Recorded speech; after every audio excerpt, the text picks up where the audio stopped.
we got to start mid-sentence as usual. Every single stream we do has to start mid-sentence. So that is what we have done now. Hello, everyone. We have Tim and Mark and Dan Fan on with us. Everyone is enjoying sitting around, just chat. We were just talking about comics. What were the chances of that? So, for Oh, anyone, not comics. Comics are yeah, the worst. Bande I'm dessinée. I'm sure everyone who watches us has already been familiar, sick to death of hearing about Tim and Mark all the time. They're familiar with it. But Dan Fan also does a YouTube channel where she reviews and talks about comics. My brother actually was the one who subscribed to her first. My brother's not here tonight. He is sleeping. But yeah, if you want to introduce yourself, plug your channel real quick up front. Yeah, well, you can find me at DanFan. Right now, most of the videos I've been doing are the DCYA read-throughs, and those have been quite chaotic, but fun. Totally not depressing at all. Is It's that sort just of like all good fun. the Gotham High stuff or something? Yeah, exactly. I mean, they're all bad, all of them. My God. Didn't the Joker or Teen Joker do a school shooting or something at Oh Gotham my High? god. I have no idea. Oh, okay. Maybe that might be just my imagination. I don't know. Uh, Maybe. but yeah, like I could introduce Tim and Mark and be like, "Oh, they have who cares? I don't care about their We stupid don't matter. failed None of this We don't matters. matter. shitty comic. Their pathetically failed comic. I don't think it even has $5. Nah, we should just hang ourselves in shame. It was actually weird timing right before the stream started. Somebody linked me to a stream. It always happens. Someone links me to a stream with a timestamp. Did you hear someone said something? But the Mhm. you know what? More importantly, Shen Yongo mentions is the DCYA those books rather than comics. Are they some of them? Yeah, are they like light novels or are they actually comics? They're graphic novels. They are actually comics. They're Like just the really, really Starfire bad. Starfire daughter comic. Was that the one, the I Am Not Starfire, where she's really just Yeah, fat? yeah. Mariko Tamaki self-inserted. Ugh. That Sounds was wonderful. it. I mean, we should all be making that's really the I think the fatal flaw in all of our own comics is we don't have nearly enough self-insert kind of Mary Sue. That's the hottest thing about the internet. That's what the kids want to see. I remember back in the day when people would love reading on fanfiction.net, looking for only the most Mary Sue thing. Man, don't talk about fanfiction.net. That makes me feel old. It makes me remember sitting in the computer lab in my high school and reading that garbage because I was trying not to pay attention to the work. Remember the Courier New font? Oh, get nostalgic just saying it. But yeah, the fan fiction, in a way, ties in with comic books, which actually brings me to the whole reason why I wanted to have everyone here on this stream was to, the tonight's topic, very interesting and worthwhile topic that I don't think gets covered Skinwalker enough. Ranch. Well, not that specifically, but kind of similar perhaps, is Mel Gibson and how he's just a good person, not so And much he's him being right an actor. about everything He's all the so time. Really? I just enjoy hearing Mark, his shut up. talk. They're gonna clip this. You know someone's clipping this right now. Yeah, I It's know. like, you mean like Liam Gray's like, "Ah, I know they're gonna clip this. Yes, yes. Somebody please clip this. I'm gonna clip it But if no Lethal one else. Weapon 4 is the best one. I didn't even know they made a 4. I stopped at 2. That's the one with Jet Li in it. I didn't know that Jet Li Yes, was in it. it was the Yeah, he's first great one in I it. saw. I think that was the first one I saw. Was Lethal Weapon 4. And I mean, Lethal Weapon 1 was such a meme in movies by that point that I hadn't even seen it. It was like, who needs to see it? I already saw Loaded Weapon 1, which kind of is a better movie to some extent, but It's funny because Tim was just talking to me about Hot Shots, like 1 and 2, or Part 2. are Like, you he remembers them very, very well. I only saw them once in the 90s. I don't remember them that well. But, like, all those movies were everywhere. I was telling him about Spy Hard, that Leslie Nielsen one I with like that one too. Andy Griffith as the bad guy. Like, no one remembers that one. But, yeah, those movies are great. Yeah, Yeah, that was like one of Leslie. That aside from Scary Movie 3 and 4, some of the last Leslie Nielsen movies, classic. That's the real topic we should be covering is Leslie Nielsen. which scary movie is the best scary movie of all Oh four. no, so many to choose from. It's like 7 of them, and they're all terrible. But especially the first 4. I actually thought 3 and 4 were better than 2. It's like, that the quality of Scary Movie 3 really doesn't get appreciated enough. Which is the one that did Signs? Because I saw that one in the theater. I think that was Shyamalan. I think that was 4. 4? Okay, I saw that one in the theater. I did like, too. Why? I What am I remember there doing was here? a creepy girl from The Ring stands up from behind the couch, and a girl in the theater starts screaming just in pure terror. And it's like, I think you came to the wrong movie. But it was also like it adds to the theater experience at least. What a great movie! I don't know, Criterion Collection material right there. Scary Yeah. Movie 4 for your Oscar consideration. We really about Common America, the big crossover, of course. Common America with I forget it's Black Hops, Common America, and Soup Finder. Yes, this is Soup Black and Hops Soup. Volume 5, so it's part of the Black Hops series. A guy going around finding soup sort of Yes. matches in a weird way with Killer Rabbit and Attractive Ladies. It's common. No, it's because it's Common America. COMMON, like the rapper. Yeah, I didn't get like the double pun until you explained that. That was a long time ago though, but Yeah. classic stuff, of course. In a way, sort of bringing magical girl stuff further into American comics mainstream more than because there's been a few references and that kind of stuff. There's Empowered and that kind of thing. That's definitely not very related to magical girl stuff, but like the references had always been sort of floating around the background. Yeah. Who was the artist on Empowered? I remember he was everywhere. Adam Warren. Adam I Warren, said yeah. I said Empowered because I couldn't remember Adam Warren's name for 1 second. I have a funny story about Adam Warren. So our friend Matthew Weldon's a human printer. So I asked him who his favorite artist was, like hands down of all time, an artist whose work you look up to and you emulate. And he said, "Bruh, it's Adam Warren." And I go, "That's funny because your art looks nothing like his." And he goes, "What? Are you serious? I like modeled myself after him." I said, "Matt, your art looks nothing like his. It looks completely different." And he said, "No, man, I like study his art religiously." I thought that was hysterical because I just thought that I would have never. Yeah, it's funny, but what you don't know is Matt probably put like 1 bullet in the chamber and spun it around and spent like 6 hours clicking.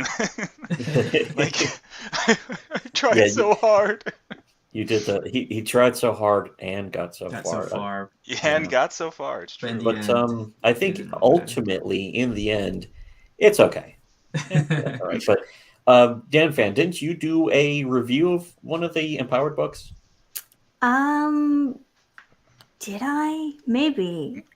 It sounds vaguely familiar, but it would have been a long time ago. I think you would have known. It's supposed to be like it's revered. I think like it's supposed to be like a big deal. Was it put out by Dark Horse? Yeah, I think it was Image, maybe. Okay, it's either Image, Dark Horse, Oni Press, or one of those guys. But one of those or all of them. I want to say it was Dark Horse because Adam Warren was also doing the covers for the Star Wars manga when Dark Horse was releasing them.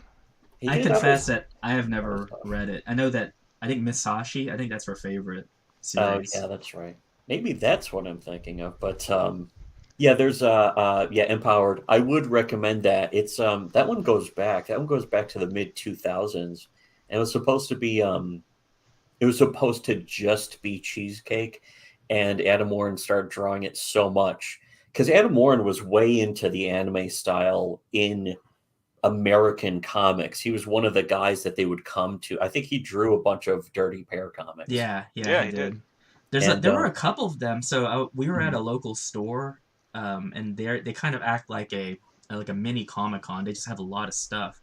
And in the back, he has this one long box, and it just said it's a whole long box entitled Anime American Comics, and I was like, what is that? But you look through it, and it's all those comics from the 90s put out from Dark Horse and Antarctic Press. And you look at them, and you're like, wow, like the art in here is really good. But you look at the history of some of it, and what happened was, I think like they kind of imploded on themselves at some point. Like it was a hype that kind of went away after a while, and it's a longer topic that you and your brother and me and Mark have talked about in terms of kind of like how a lot of that 90s stuff actually wasn't that great. And so when people got to a certain point, they just kind of either aged out or phased out of it. But the art is really good. And so I was looking at some of them, and I think some people might know like the history of like Dreamwave comics, but some of those were in there too. But I was like, man, like artistically, it was good. Like they were in when a you pretty get to good like place. Don Figueroa's issues of the Transformers from Dreamwave, like those look fantastic. He never got paid for any of them. Yeah, no one got paid. Really good. Yeah, Matt Moylan talks about it all the time on Twitter. He's like, yeah, we all got ripped off. The only person who got paid was Pat Lee, and he ran away to Hong Kong with all our money. Yeah, but it was great. And Adam Warren was in that group. I know some of them came out relatively unscathed. Like I know Adam Warren's doing pretty good for himself. Joe Mad is doing really good. He went into video games. Right. He the Battle Chasers guy. Battle Chasers guy. Yeah. And I remember Adam Warren also did a bunch of Gen 13 that was very. He would just be throwing in anime references and stuff, not just the style of his drawing, but like direct. I think he was the first guy to make one of his OCs just put her in a Sailor Moon outfit, that kind of thing. Just do jokes about it. That's from what I remember, anyways. Somebody mentions in the chat that Luster Dog says Scary Movie 3 was the one with signs. Okay, that's the one I saw then. Yeah, and 8 Mile. That's right. I remember because the wonderful references in that classic motion picture. It was the one where Simon Cowell from American Idol is at the rap battle, and they just shoot him to death. Shinyongo the Dragon Slayer says, I'm honestly surprised there hasn't been a Star Wars anime. If you go on YouTube, you can look up. Well, there's the manga. Well, there's that one called. There's two of them. There were two sequels. They're unofficial, but it's like X-Wing anime and TIE Fighter anime. It was just one guy who did it himself, and they are like A+ quality animations. What's his name on Twitter? I think it's DL Sloog, something like that. Like he does that retro 80s style. Yeah. But I don't know. Did he do it though? Was he the guy who did that? I think he coordinated. He probably had like assistant animators who worked on it. But that little animation he did, the X-Wing versus TIE Fighter in the anime style, was like incredible. And the other one that's really good, if you can find it, it's out of print, but the Dark Horse Star Wars: A New Hope manga adaptation is really good. The guy draws in a Toriyama style, and he inserts scenes into the manga that I think were taken out from deleted parts of the original script from A New Hope. So it's actually like basically seeing an anime. It's really good. As Rob Burrow says, what was that Star Wars special that had 7 different animators? Was that the holidays? I don't think that was the holiday special, was it? Hopefully not. I honestly don't know that much about Star Wars. What was that Disney Plus thing where they got all those Japanese animators to make? Yeah, that was Visions. Visions, there we go. That's probably what I was thinking of. Okay, yeah, that's it's certainly a far cry from the holiday special, which I really the most I've seen of that was the Red Letter Media review, which including the first part where they just go over the trailer for Ishtar over and over again, almost making me want to see the movie Ishtar. I remember too, speaking of how great the 90s were, I remember all throughout the 90s, I guess Comedy Central had the rights to Ishtar, and poor Penn Jillette having to do the voiceover for the commercials and being like, it's actually not that bad. And it's like, oh, is it not? And I think he used to be the voice of Comedy Central in the 90s. I forgot about that. Yeah, he was the voice of everything on Comedy Central, like every commercial, every bumper that was like coming up next. I know that's definitely not an impersonation of him, but he doesn't sound like that at all. But he did everything, and he had to try and make really shitty comedy movies. Like coming up next on Comedy Central, it's the feature film adaptation of Car 54, Where Are You? That's 5 right. o'clock, be there. There was cable really had to fill time back in the 90s, the precious 90s. But Yeah. that was the thing I was just thinking about when you were mentioning the animation. It's kind of a new golden era of animation as far as indie animation. Like, you couldn't have indie animation really back in the day, except maybe in the 1920s or something. Um, When no but one knew what now, animation was, and most people who saw it thought it was done with puppets. yeah, or just like some kind of demonic possession thing. You're trying to steal my soul, something weird like that. But now it's like, somebody with a tablet and enough time to just do in black and white, and to the time to study. Now they're becoming animators just on their own, out of like fun or self-interest or something like that. Yeah, Yeah, who would Ralph have thought? Bakshi was talking about it a little while ago. I mean, Ralph Bakshi, who somehow is still alive, the guy's got to be like 95 years old, but he's hanging in there. But he was saying, like, yeah, when we wanted to make a cartoon back in the 70s, like, we had to get corporate funding because you know what the kind of equipment you had to get? Multi-plane Mm. cameras and all the cells and paper and ink and paint you got to buy and have a whole team. Like, now you can just do it all in Photoshop. Why aren't you people making cartoons for free? Yeah, I mean, he has really the right attitude about, like, an appreciation. Usually those old guys are like, "Oh, in our days it was so much better," but it's like, no, the technology is making it better for people who have ideas. That's one of the things we've been saying about comics, especially, is that if if it was the 90s, I think any of us here who have made comics would not have been able to at all without the sort of the digital revolution. And the ways, like, it's not just about web comics anymore either, but making a comic book digitally and selling it as either a PDF or like a series of images in a folder. CBR. I know some people still swear by CBRs. I think one of my older sisters is like, "Oh, I have so many CBRs. They're so good." And it's like, yeah, they are good if you go and install the program. But Yeah.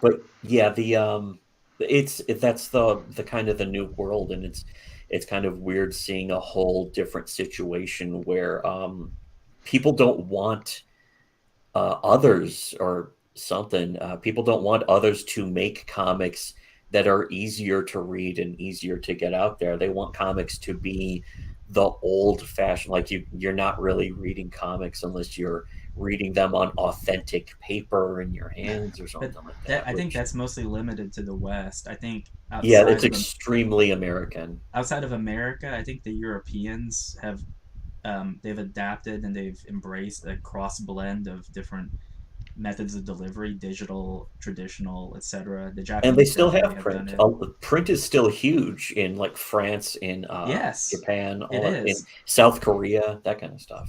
Yeah, especially in France. France is actually the second largest consumer of manga in the world outside of Japan or I guess Asia in general. Mm. But I was shocked because when I lived in France, you would go to the Tabac down the street, and I lived in a really small town about an hour outside of Paris. And I remember the first time I went to the newsstand, they had manga, and I just thought, what? Because this was back in 2000. I don't even think they sold manga in Barnes and Noble. I know that if you wanted it, you got it at our local Walden Books, and it was one shelf. That was Mm. all you had. And so when someone had told me that, they were like, "Hey, France is the second largest consumer of manga." I said, "No, I'm actually not shocked at all, because they have a respect for just anything that's in the sequential format."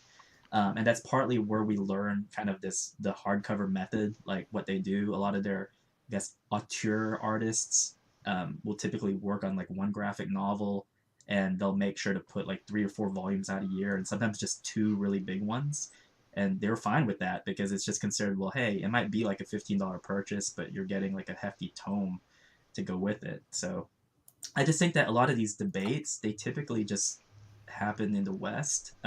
Mark and I actually, we were talking to I think he's like a scholar or something. He asked some really good questions, but they got really into the weeds, kind of like, oh, how would you differentiate manga versus like comics? And it got even deeper than that, into being like, well, do you feel like, let's say you have a manga, a quote unquote manga artist in Japan, but they're trying to draw a Western comic in a Western style. Is that manga just because his ethnicity is Japanese? And I thought these are kind of fun questions to ask, but they're questions that basically only Americans ask.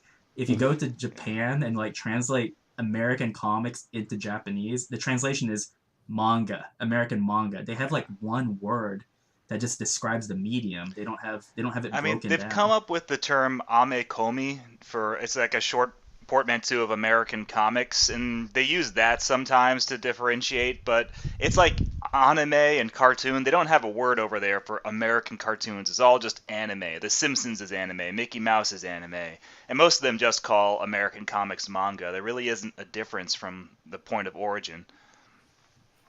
Yeah, I kind of appreciate that more because I mean, yeah, the differentiation, because then at some point you have people who are looking at manga as some kind of an exception to comics instead of them being comics, and it's Well, like it's but here's really they should be the same thing. the funny thing now, and this is where the guy caught us, I think, with one of his questions. His next question though is, if that's the route that you get and you just have one blanket term, then do you think it's fair when you have some guy for one of the comics media sites here in the US say, good news guys, like comics aren't dead, they're thriving more than ever, and then you actually look at the numbers, it's like only if you count manga, like not counting like quote unquote American comics, and then the argument is, oh, wait a minute, maybe we should differentiate them because I don't think it's a fair. It's almost like a sentiment. form of outsourcing. It's like saying, no, the American animation industry isn't dead. It's stronger than ever. And then you look at like all of the American animation is being outsourced to South Korea and Korea? Japan and Yeah. Taiwan. It's like, oh, yeah, okay. I got a South Korean in a tiger cage who can draw, underdog.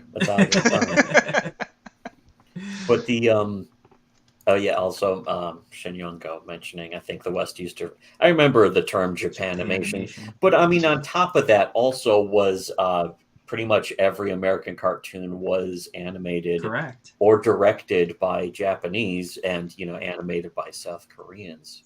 There was that one episode of Mark had warned me, so this was years ago, but I had bought season 3 of the Transformers, and he said, "When was the last time you watched that?" And I said, not since I was in my, like when I was in, I don't know, middle school maybe. And he goes, "You're going to watch one episode of season 3, and you're going to ask yourself, what in the world happened to their animators? Like, why is the animation so good?" And sure enough, I think it's the episode called Call of the Primitives, and it's because for some reason they actually got like a real, like legit Japanese animation studio to focus on it. And I think if I'm not mistaken, Mark, wasn't it the forerunners for Madhouse or something? No, there's a funny story about that episode called The Primitives. Let me tell you all about it. Well, hurry up because Dannphan's getting bored. So. Oh, I'm sorry, Dannphan, my bad. But no, so that one, it was contracted to Toei, a Japanese studio. Toei subcontracted it to another Japanese studio called Studio Look.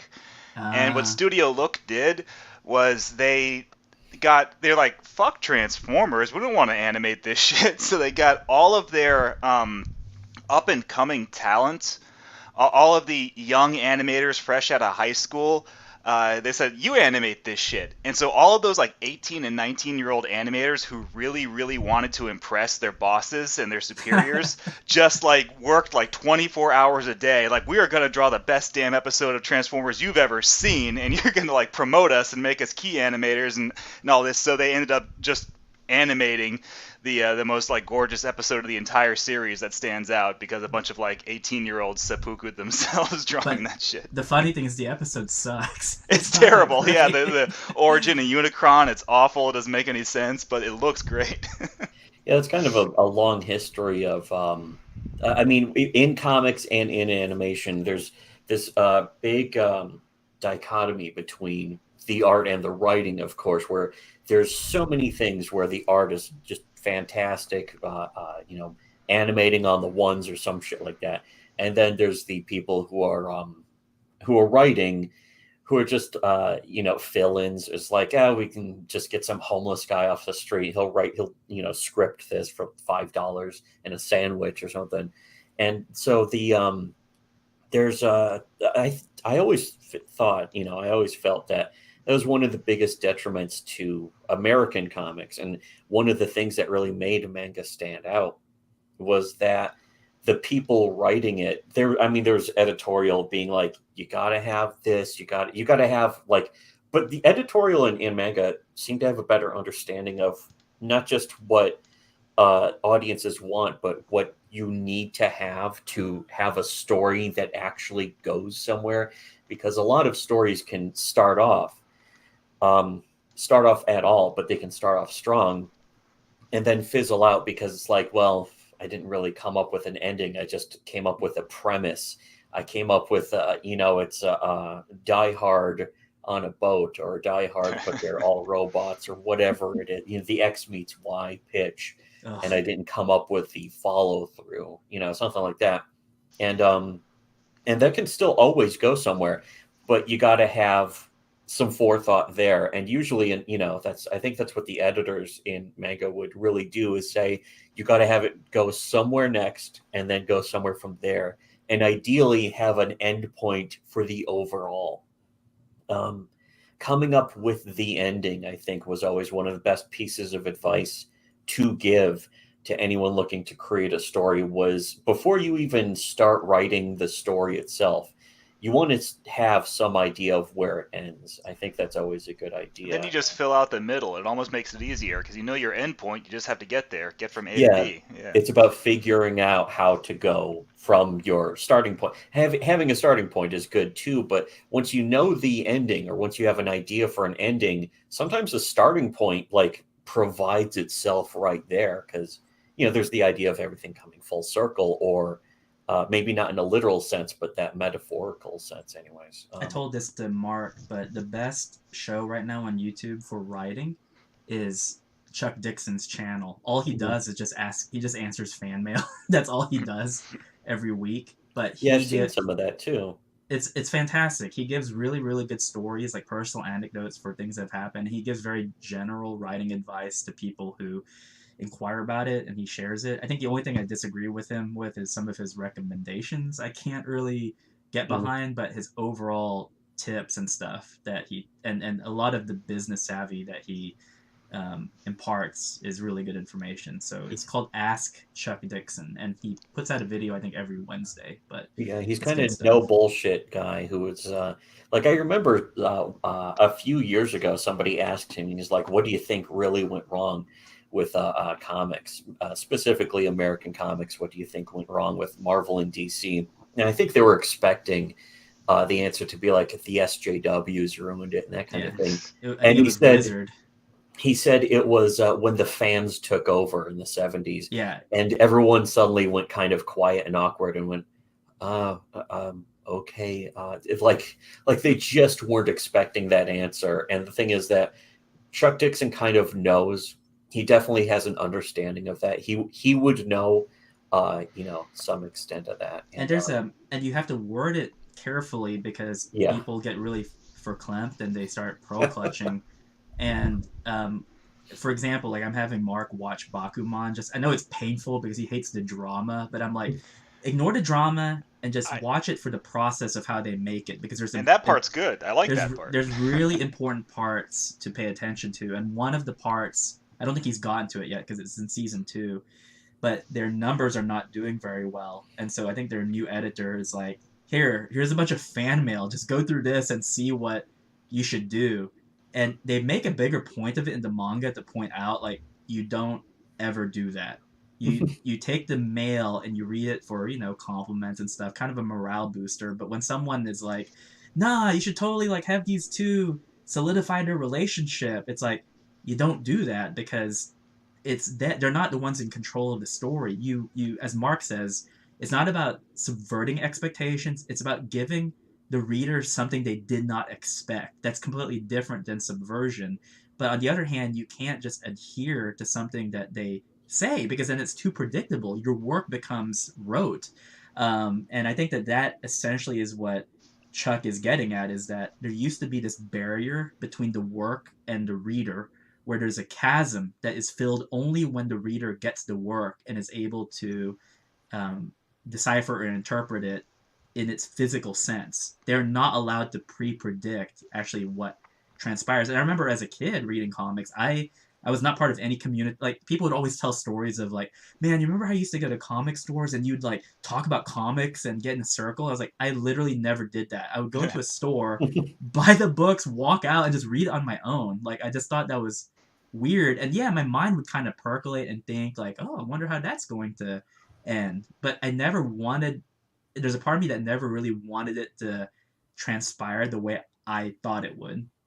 I thought that was up to the creators to decide. Well, then it's boring if you know how it's going to end, right?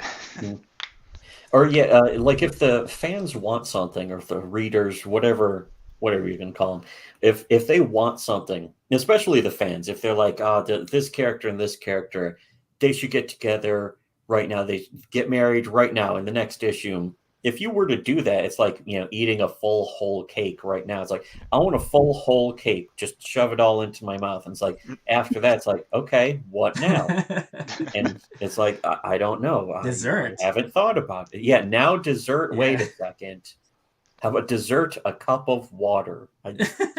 There's again, the writer kind of has to have the understanding that you can't give everyone the exact thing they want at the exact moment right now. Well, you can give them what they want, just not necessarily in the way that they expect. Now, forgive me, I'm going to use Star Wars as an example, and I know we're all sick of Star Wars, but just hear me out. Can you please not? We all know how, like, when you're watching, let's say it's 1983, and you're watching the original Star Wars trilogy, you know how it's going to end. You know that Luke is going to fight Darth Vader, he's going to beat Darth Vader, and the Empire is going to fall, and happy ending. How do they get there is what's interesting. You already know the destination, and that's how it's going to end, but is he going to save Darth Vader? Is Darth Vader going to repent on his deathbed? Is he going to have to chop Darth Vader's head off? Like, how does it happen, though, is what's interesting. I mean, when we all watched the prequels back in like the 2000s, we already knew how it was going to end because we saw like episodes 4, 5, and 6. Like, okay, but how does Obi-Wan defeat Darth Vader and F him up and turn him into Darth Vader? How does that story play out? You interested in that? And maybe it didn't play out the way you thought it would, but it still got to the same end point you expected. You give the audience what they want, just maybe not through the method that they were anticipating, and that's where the suspense comes from. That was kind of the high point of the prequels, was just not even the fight so much, but it's like, okay, this is how it happens. It's like it really could have been one movie, but But instead, I only ever watch Revenge of the Sith if I ever feel like watching anything from that era. Like, I haven't watched episode 1 in like 15 years, and I'm probably not gonna. You didn't watch Attack of the Soft and Smooth, and then again.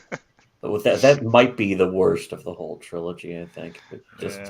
It's weird how, again, the high point of that was like, you're in an arena and some monsters are attacking. That's pretty much it. And then I know we're doing a John Carter parody in our Star Wars movie. Oh boy! Like a really light one. It's like with all the CG, it felt really small scale though. It's like they're on a 4x4 green screen set just to have everything pasted in. And what's weird is those movies were terrible, but the cartoon series was great. So. Oh yeah, that's what I always heard that too. It's like, they should have had Transformers crossover with that, I guess.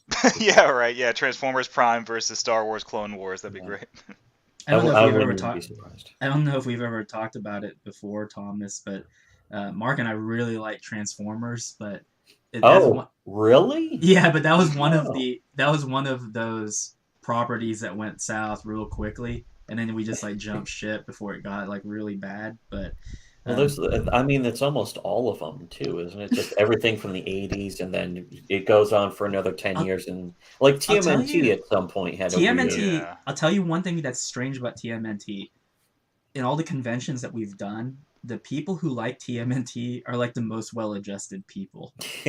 As in, like, they're all cool, and I think it's because they grew up with like the Michelangelo principle. Like, if you think about it, TMNT only has like one logical conclusion at its end, and really it's just like, well, they're teenagers, so in a way they kind of have to stay in this form their whole time. But everyone that we've talked to who's like a Ninja Turtles person has been pretty nice. Like, they're not like strange or anything.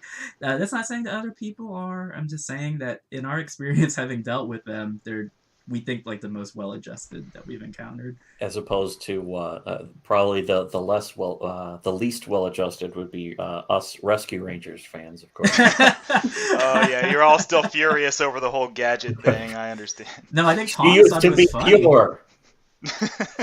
I thought to myself, like, man, Mark, you're gonna get crucified over that Rescue Rangers comment. Oh, yeah, Good I you took for it with you. good humor. It's fine. I thought the movie was funny. I mean, At I least don't you're see how you honest. can watch the movie and be like, I'm expecting an actual Rescue Rangers episode in movie form, because it clearly wasn't going to be. I haven't seen it, though. I still haven't seen it, and it's like, it's not even out of protect It's my to vision. no, it's to Rescue Rangers as to Space Ghost Coast to Coast was to Space Ghost.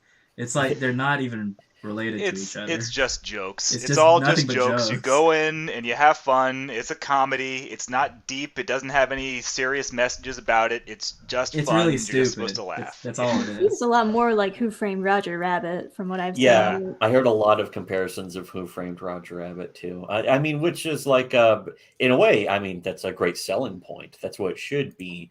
And yeah, I think they were just kind of going for that because the idea of making a like an unironic Rescue Rangers episode after 20 or no, it's like 30 years now of fandom and Russians and Gadget and all that I mean, stuff. It's like, I a don't think revival you can do be it. done. They did that DuckTales revival a few years ago, and it was legitimately really good.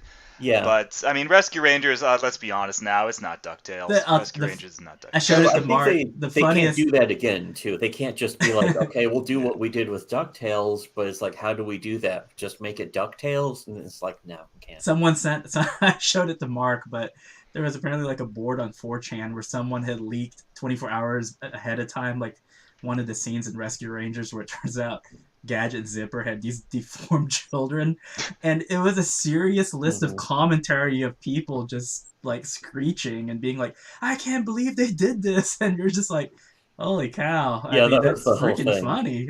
I mean, that became all those people were serious, but then it became the funny in a way.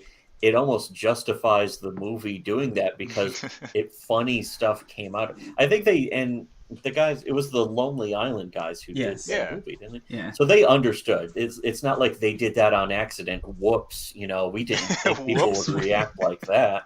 They knew. They absolutely knew. Well, and it's interesting that you bring that up specifically because when I was talking to Mark, we were talking about like, man, people are getting really upset about this Rescue Rangers movie, and I was like, well, I'm gonna watch it.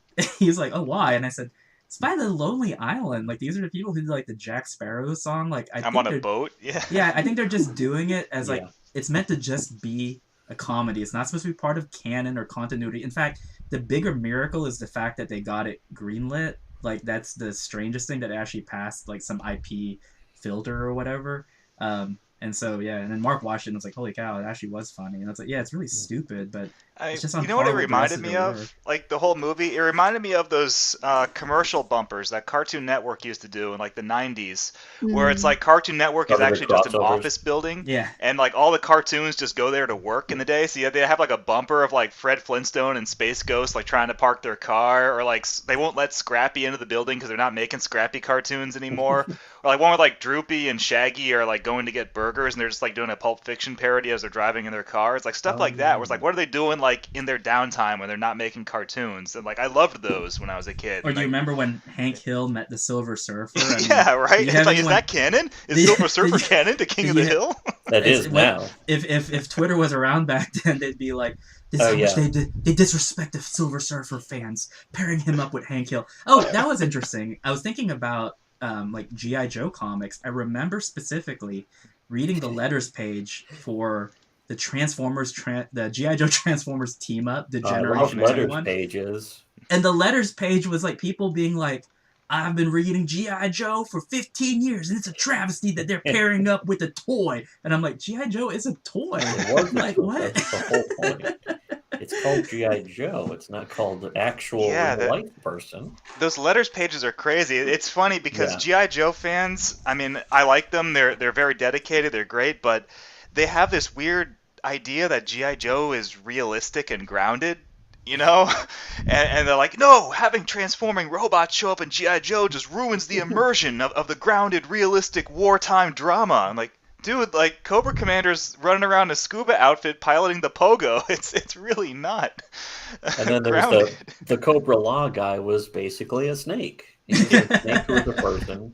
He went Cobra La La La La La la Mhm. la. Cobra, la, la, la, la, la, la, He la. does that the same way that the termites or whatever from Galaxy Quest would laugh. It's like the very clever deception indeed. The ship was only this big. You know, why are they doing that? But Luster Dog mentions Dannphan. Don't feel bad about interrupting them. You got to shove your way into the conversation like getting onto a Japanese Yeah, train. break our teeth in, Dannphan. Go I ahead. swear to Yeah. God, if you interrupt me, you're out of here. I will not have that. But actually, here's what I was thinking of. Just and then you interrupt her. But yes, you know what? Let me say this. Why don't we ask Dannphan, what are some of your favorite mangas that you're reading? Some favorite what? What was that last word? The mangas. Oh, gotcha. Yeah, I mean, stuff that I'm reading right now, Spy Family has been pretty killing it so far. The I best. finished up Summertime Rendering. I finally read all of the original Alita series, and that was fun. Oh, the Battle Angel Alita. Yeah, You haven't read that one before? Well, I mean, you're probably younger than me, so it's like I can't say. How can you have never read that? You know, if you're not 40 or 50 years old like I am. Thomas is like 62. Yeah, I'll be 67 in March. Oh wait, no, that's just skipped 5 years. But anyways, yeah, Battle Angel Alita. The original is definitely good. Spy X Family though, really blowing up a lot. Everyone's talking about. I mean, It's so good. I mean, Yeah. people are trying to be mad at it and pretending like it's overhyped, and like, but that's not catching on for a change. The backlash of like overhype is not catching on because when people watch it, they admit it's legitimately good. It is Yeah. also unfortunate because people are saying that the Spy X Family fandom is like the worst right now. It always Oh, is yeah. when it always Well, the is latest when it comes fandoms, to yeah. it always is when it comes to America. It's yeah, like not the My actually Hero Spy Academia X. family. You said it fandom. correctly first time where you said Spy Family, and then I corrected you incorrectly, didn't I? Where it is just It's like Spy the Family. same thing with Hunter x Hunter. It's like, is Yeah. it Hunter x Hunter or is it Hunter x Hunter? Hunter And times most Hunter. of the time, Hunter you're not times supposed to Hunter. pronounce the X, but it Yeah. helps people find it if they're going to type it into the computer. Hunter's Right, Yeah, we got weird. this book called Black Ops X Common America X Soul Finder. We don't even know what to call it. Right. Yeah, right. I mean, because that's too many. Because the main thing to me, my main interest is Common America. So it's like it's the big Common America crossover, but it's actually a Black Ops crossover with Soul Finder, and I think two of the Common America chicks from it, something like that. I can't give it away because it spoils it. So not every character is going to be in it, but there's at least two, I think. Misha dies. Misha dies. It's funny. I don't want to get into it. I think I'll save it for another video. But we had someone, a big YouTube guy, being like, "Man, their numbers are down. They're only making like a third of what they did What? before." And I'm like, "No, because you're comparing it to Common America. It's technically a Black Ops book, so you have to compare it to the Black Ops book from last year." Yeah, And- comparing it to the campaign that just launched, it's like 3 days of the campaign. It's like, oh, they don't even have their customers. It's like, wait a second, this just launched. Yeah, You're it's comparing that to finished campaigns. Yeah, and it's like even in the worst estimate, it's like, oh, they only have a third. It's like, yeah, but we're not even 5 days into the first week of the campaign. Like, even if that was true, but there are people who they read Common America, but they have no interest at all in Black Ops, so they just don't buy it, and that's fine.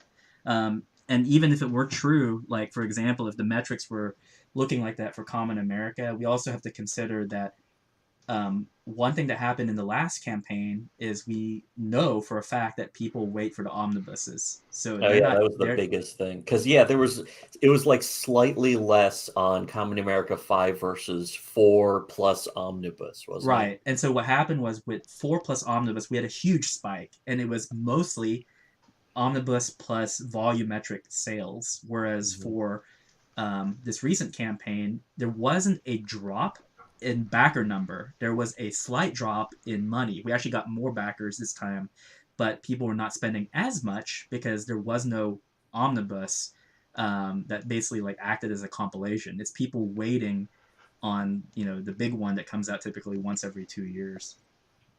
Yeah, it's such a weird situation. Again, I saw somebody earlier today, like a bunch of hours ago, being like, "Oh, the indie comic scene seems like such a nightmare." And it's like, yeah, pretty much, because there's just the way that people are like trying to drag you guys because your brand new latest campaign doesn't have as much money as a finished campaign from like 3 months ago. And it's like, is this really the environment that this is not the environment we want? The other thing is this: we like our readers, so I don't want this to be misconstrued. But Mark and I, we just put a lot of them on mute. A lot of people on Twitter in general, not our readers. I mean, just in general, we put a lot of people on mute. But we have basically transformed our Twitter into Japanese Twitter, where we're just mostly communicating with Japanese readers, because Japanese Twitter is very wholesome. It's just pictures of their dogs, pictures of food, like outdoor pictures, random strange comments like they say "Ohayo gozaimasu" every single morning. Yeah, or like I put butter in the microwave. Disaster. Like stuff. It's just kind of nonsense like that, and it's made it so that now when I log into Twitter, it's not just a bunch of angry people. It's very, very cheery. Yeah, it's very chill. So yeah. Japanese Twitter etiquette is very different from American Twitter etiquette. So that they don't want to put anybody on the spot to feel like they're obligated to respond to you. So if you're having a conversation with a Japanese person in a Twitter thread, instead of replying to you, they'll start a new tweet to continue their idea, but you have no obligation to see their tweet and reply to them. You're not being forced to reply. It's this really, really overly polite and very Japanese way of communicating. So sometimes if we're having a conversation with one of our Japanese readers, we'll, instead of just like waiting for them to reply to us, we'll go to their feed and we'll look for like another tweet they posted for their next idea within that conversation. Yeah, it's weird because it is like a different form of Twitter, a whole different. It's like a different website, and at least they're not using what was the other thing, Mastodon and Powwoo and that kind of thing. I'll give Twitter some people in the for chat. Everyone. I think Shinyango points it out. So he says, I've set my trending location on Twitter to Japanese. So I got sick of news and politics. So what I did was I set my location to, I think, Bosnia and Herzegovina. So all that's in my newsfeed is like soccer updates. That's all it is. Oh, that sounds way better. What I would do is I would use the ad blocker to select that part of the screen and just block it. And just erase it. Yeah. I mean, it keeps coming back. Yeah, I tried to visually block it out of my memory or something. It's like I don't even see, but of course I always end up seeing it. It's like, oh, did you see this? This person stubbed their toe. Here's 24-hour coverage of it. And it's like, that's it. Or like the latest propaganda from whatever mainstream media conglomerate corp wants you to think. I have mine set to this. I have mine set to Albania because nothing trends in Albania, so there's no Twitter trending on mine at all. Huge slam on Albania, holy shit.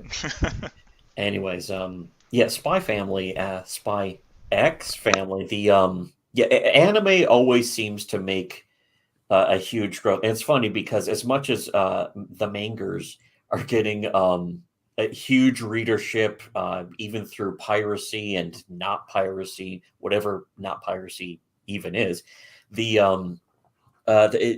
always explodes the readership or people's awareness. Like One Punch Man did that, of course. And the thing is that it's weird seeing that it's weird the book was better seeing that in the manga style with because I liked One Punch Man a lot, and I watched the anime, and the anime is good, but it's weird seeing it just not be as good as the book in weird ways because they have to pad to make the episode long enough to fill this much time. and the padding stuff isn't as good as just the original jokes that are so rapid fire in those first several volumes of One Punch Man. And I just miss that already, because now One Punch Man isn't even about that. It's about some other guy, and they don't even have Saitama in the comic anymore. He might show up in the background running on his way to, or he's not even paying attention. And it's like, I'm not even sure that there are jokes in the comic anymore, because I almost want to just wait for it to have built up and then just have a lot of stuff to binge about it. There's still some visual gags. I keep up with it when they update, at least. Typically, it's like once a week, but there's sometimes when they go on hiatus. It has definitely lost a lot of its luster from the stuff that was adapted for the first season. And, I mean, I don't think there's anyone really to quote-unquote blame except the author. I think maybe he did write himself into a corner. Well, I'm not even sure he's writing it. I mean, he might probably not. is. Well, I think he is, because his version of the comic is still being released. Like his Yeah, he still makes the webcomic, and he has another. Does he have 2 other comics? Yeah, I know he has Mob Psycho, which is pretty good. But for One Punch Man, I loved the first season for the anime, and then I think they changed animation studios, and the second season took a big fall. I couldn't even finish it. And then in the comic, they actually went through a tournament arc, and Mark and I have talked about this. I read that. I hate it when they go to tournament arcs. That's always where, for me personally, things fall apart. It wasn't even necessarily terrible in One Punch Man, but it was certainly like a huge valley. It was for that comic. It felt very dissonant to where everything was prior to it. But like I said, I've been reading it still through the Shonen Jump app, and like Saitama's been gone for like 5 volumes, where he just recently reappeared for the last 3 updates, I think. So I have no idea where that series is going. But you're right. One Punch Man was, and that and Kill la Kill were, I think, the 2 manga/anime things that got me back into an interest in the medium. So I mean, it holds a special place for me, simply because I thought it was, in its inception, it was really cool. Yeah, One Punch Man. It's funny because the guy who introduced me to One Punch Man was this really gay Swedish weeb who just despises me now. One Punch Man and suck my dick. But he, I mean, that's probably something he has unironically said many times in his life. But yeah, he introduced me to that back when it was just the manga. And yeah, it was really good because it was funny in a way that you would see in really bizarre web comics, like Really Good Comics or Tails Gets Trolled or something. The real classics, of course. But I mean, I still to this day miss Really Good Comics. I know he's out there somewhere. I think he did. He was part of an NFT project recently. In fact, Capsule Machine, because I know I'm friends with some other people who are on that one. So figured I would plug it, I guess. But even though NFT is really kind of on their way out, but yeah, there's something about like reading a bizarre, like I don't think anyone remembers Buttlord GT anymore, but that was from the early 2000s, and that one is still really, really funny because it's completely the same way that, you know, early One Punch Man was, where it's completely off the wall. Every page has at least 2 really funny jokes on it.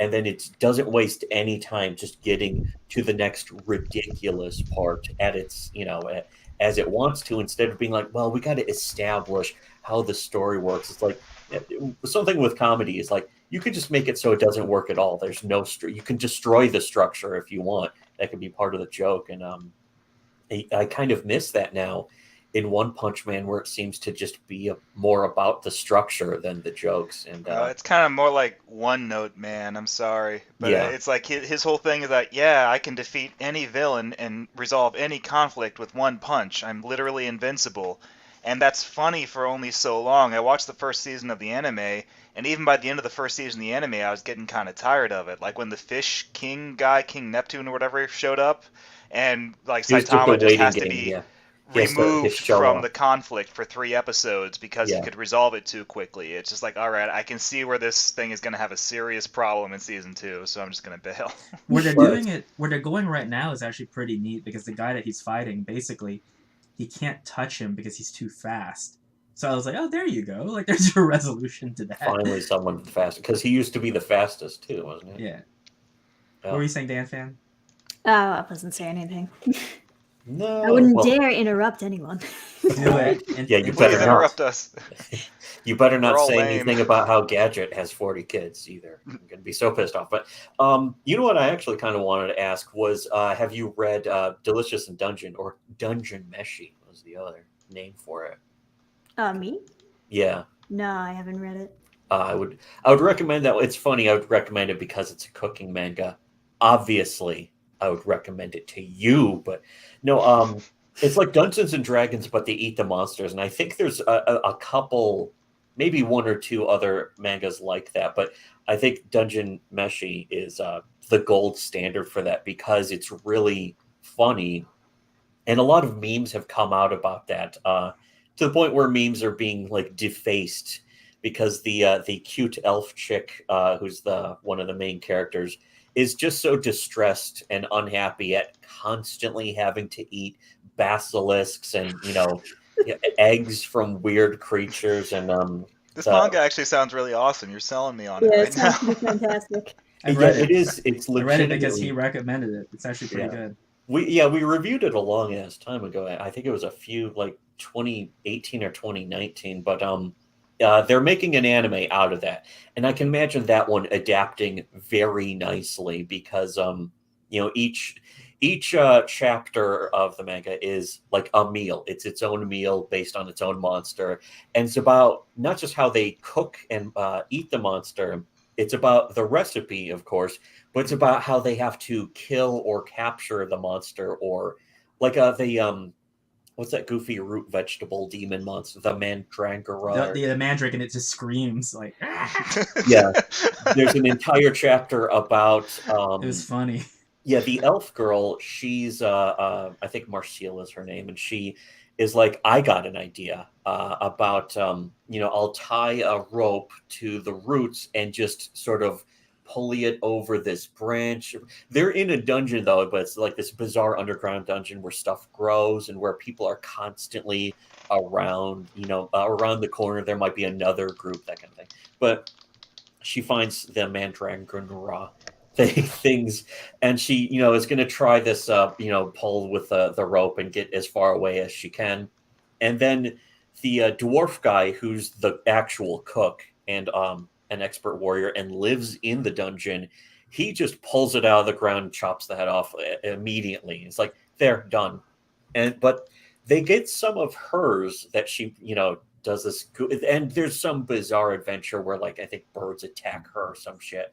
And so, and again, it's funny, but it's also like, wow, what kind of trouble is she? She's actually in trouble. That's something that I know Tim and Mark are very familiar with us talking about going a little too far back now, is the female characters being in trouble, legitimately being in danger in any way, is really underrated, I think, in comics. Like, you don't see it in a lot of modern comics from America because it's like horrifically taboo now. But you read manga and women are just like getting their arms ripped off and shit. And it's like, whoa, this is cool.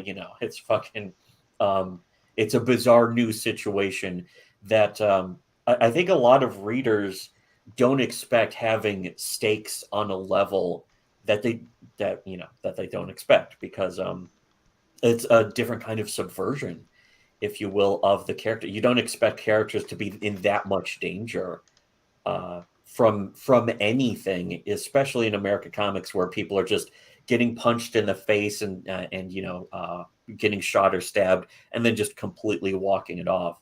Whereas in manga, someone will they'll get lightly stabbed, but it's, oh no, it was in the femoral artery, and now there's like 10 chapters where they have to be in recovery or time skips and all this stuff. You don't see that in most other comics, and it's one of the things that I think manga really innovates with, and that's one of the few reasons why I like Delicious in Dungeon doesn't even put the characters in that much danger, because they even established that there are revivers who go around reviving dead parties, but then they want payment. So there's a kind of corruption in the system of that. And it leads to some jokes and stuff. But on top of that, the whole overall thing is just a cooking manga, but with Dungeons and Dragons monster, a lot of mythological creatures, and it's like, so how do they taste too?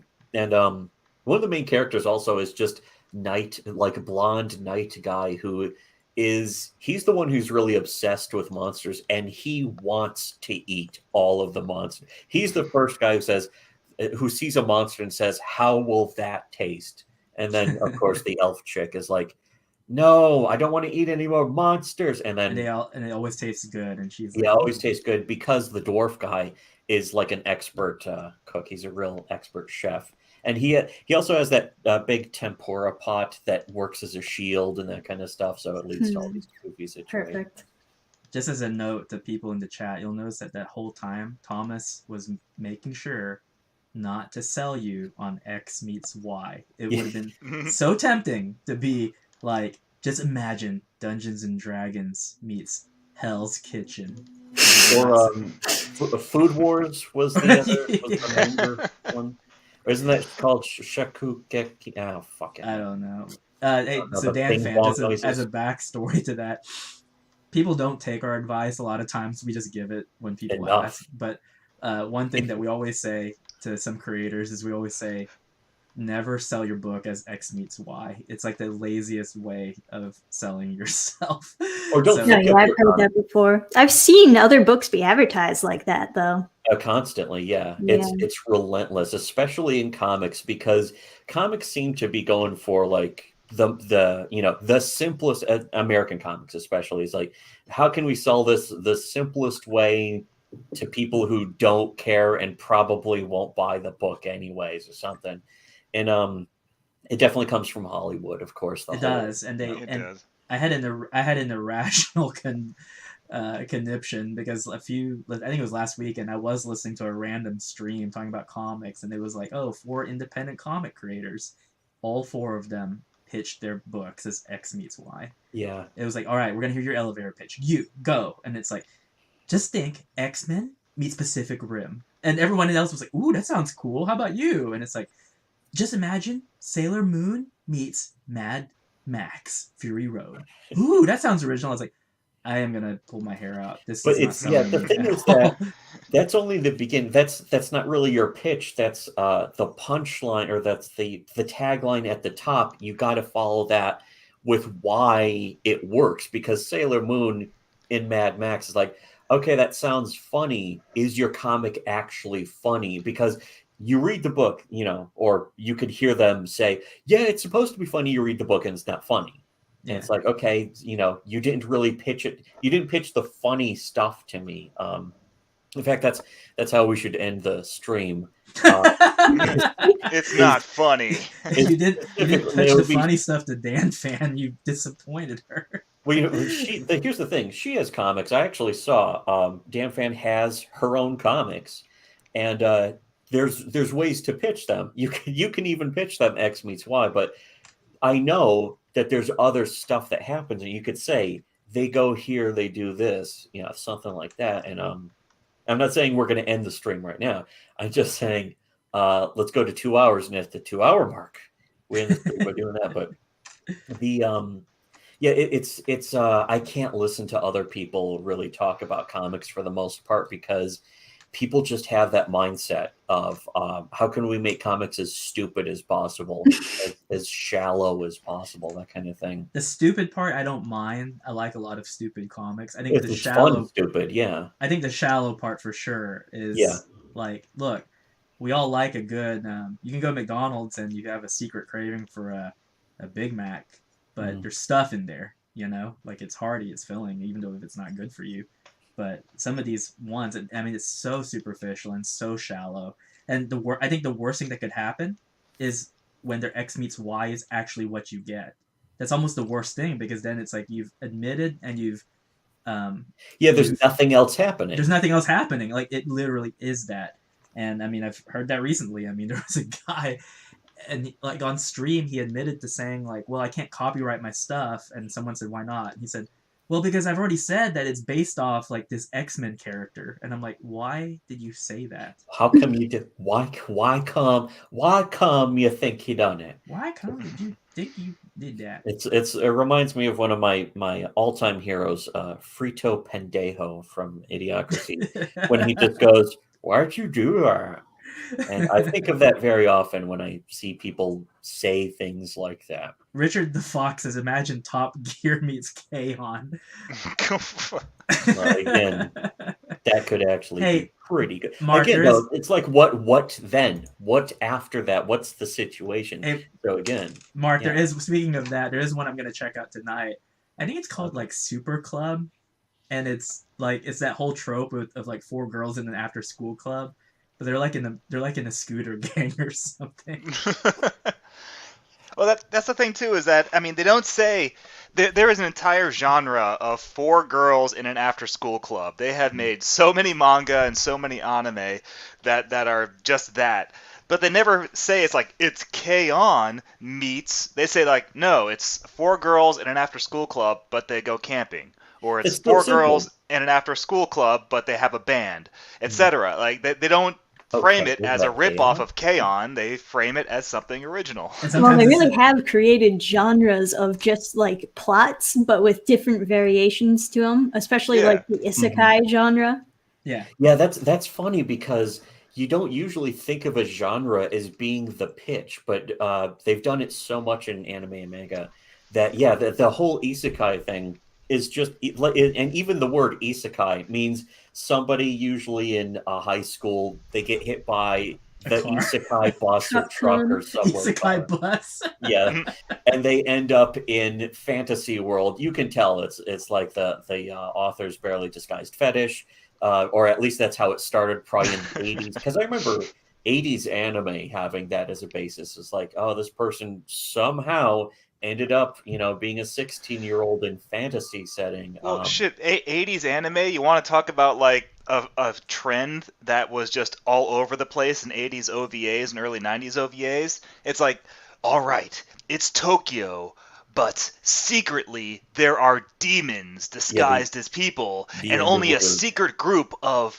the Shinto priests can fight the demons that are gonna secretly take over in the secret city. Like, holy shit! Like between Wicked City, Demon City, Shinjuku, like Yeah. Dune Megalopolis, Devilman, it's like there's a million of those in the 80s, and I like them. They're all good. I And really then they enjoy go, them. they But just go away. And I mean, clearly it's a great premise for some kind of like sleazy, fun, oh, it's so sleazy. It's all like some of them are like practically basically pornography. Like Wicked City Wicked is just City. is so close to Yeah. being a hentai, it might as well be. I mean, it just does straight up have porn in it. Of Yeah. course. Alfonso Prouty says Truck-kun. Yeah, Truck-kun. Truck-kun. That's the most important character of any isekai. Dannphan, do you have any isekais that you would recommend? A lot of them have been, for the most part, disappointments. Even I'm with you. I completely agree. The yeah, ones I I mean, because checked it is. out, That usually is just the premise. It's like they go into fantasy setting. Okay, so what? Well, no, that's it. there is one though. So this is, and again, going back to the X Konosuba. meets Y conversation. One reason why I tell people not to do that is, I think that if you just tell people in a very straightforward fashion what your thing is about, sometimes their imagination will fill it in for you, where you're tempted to read it based on the fact that you did such a good job with the promo. And this actually goes into the isekai thing, because I know someone in the chat will tell me what it's about, and they'll probably tell me if it's actually good or not. I was tempted because it sounded so disgusting yet so funny on the premise. So what happens is, according to Crunchyroll, their synopsis is there's two friends, like a dude and another dude, and they get hit by Truck-kun, and they go to another world. But like the one guy comes back as a handsome dude, and the other guy comes back as a hot chick, and so he's like, "Whoa! Like I paired up with my best friend who's like a hot chick. Am I allowed to like bang her in this world?" And I was just thinking, like, wait a minute, is this like degenerate or is it a comedy? Because it's actually a pretty funny premise if you think about it. But again, Assuming it's it's a like, comedy, yeah, it's a funny premise. right. And so I'm thinking to myself, like, in that synopsis alone, you're sitting there hovering over well, is it something that I might want to watch or something that I don't? But you definitely have my attention just because it can go one of two ways. Wasn't Truck-kun an actual character? Wasn't there an isekai where there was the main character, or was maybe just one page of like some kind of 4 coma or some shit like that, where it was just like, oh no, Truck-kun, you're going to run into me and send me to something like that. I think somebody will probably be like, yeah, I saw that on Twitter a couple months ago. Yeah, I'm sure. I like Isekai Bus. Mark, just keep that in mind. We have to write that into the book somehow. Isekai bus, okay. It has to be a character. It has to talk. It has to have an AI. No, I don't know. But I mean, I want to be. So I need to pitch this to Hasbro. A transformer who transforms into a truck, and his special power is that every time he runs over somebody, he sends them to another dimension where they're reborn. He's Truck-kun. Is he going to be an Autobot or Decepticon? I think he would be an Autobot because, I mean, wouldn't you like to get hit by a truck and wake up in, like, I don't know, whatever, Middle Earth or something? His entire job is to kill people, though. That doesn't sound very I mean, maybe I've misjudged the Autobots. Maybe it's cool to kill people. Maybe it's a good thing. Maybe it's morally correct, ontologically good to kill people. You think about it, killing people's okay. If you have, you can justify it in certain ways, but yeah, the Konosuba is really the only one I've really heard of. I haven't watched it. The isekai I'm watching, the only isekai I've really watched and enjoyed right now that I've just started getting into is it takes place in the 20s. I forgot the name, but it's got actually some pretty famous voice actors.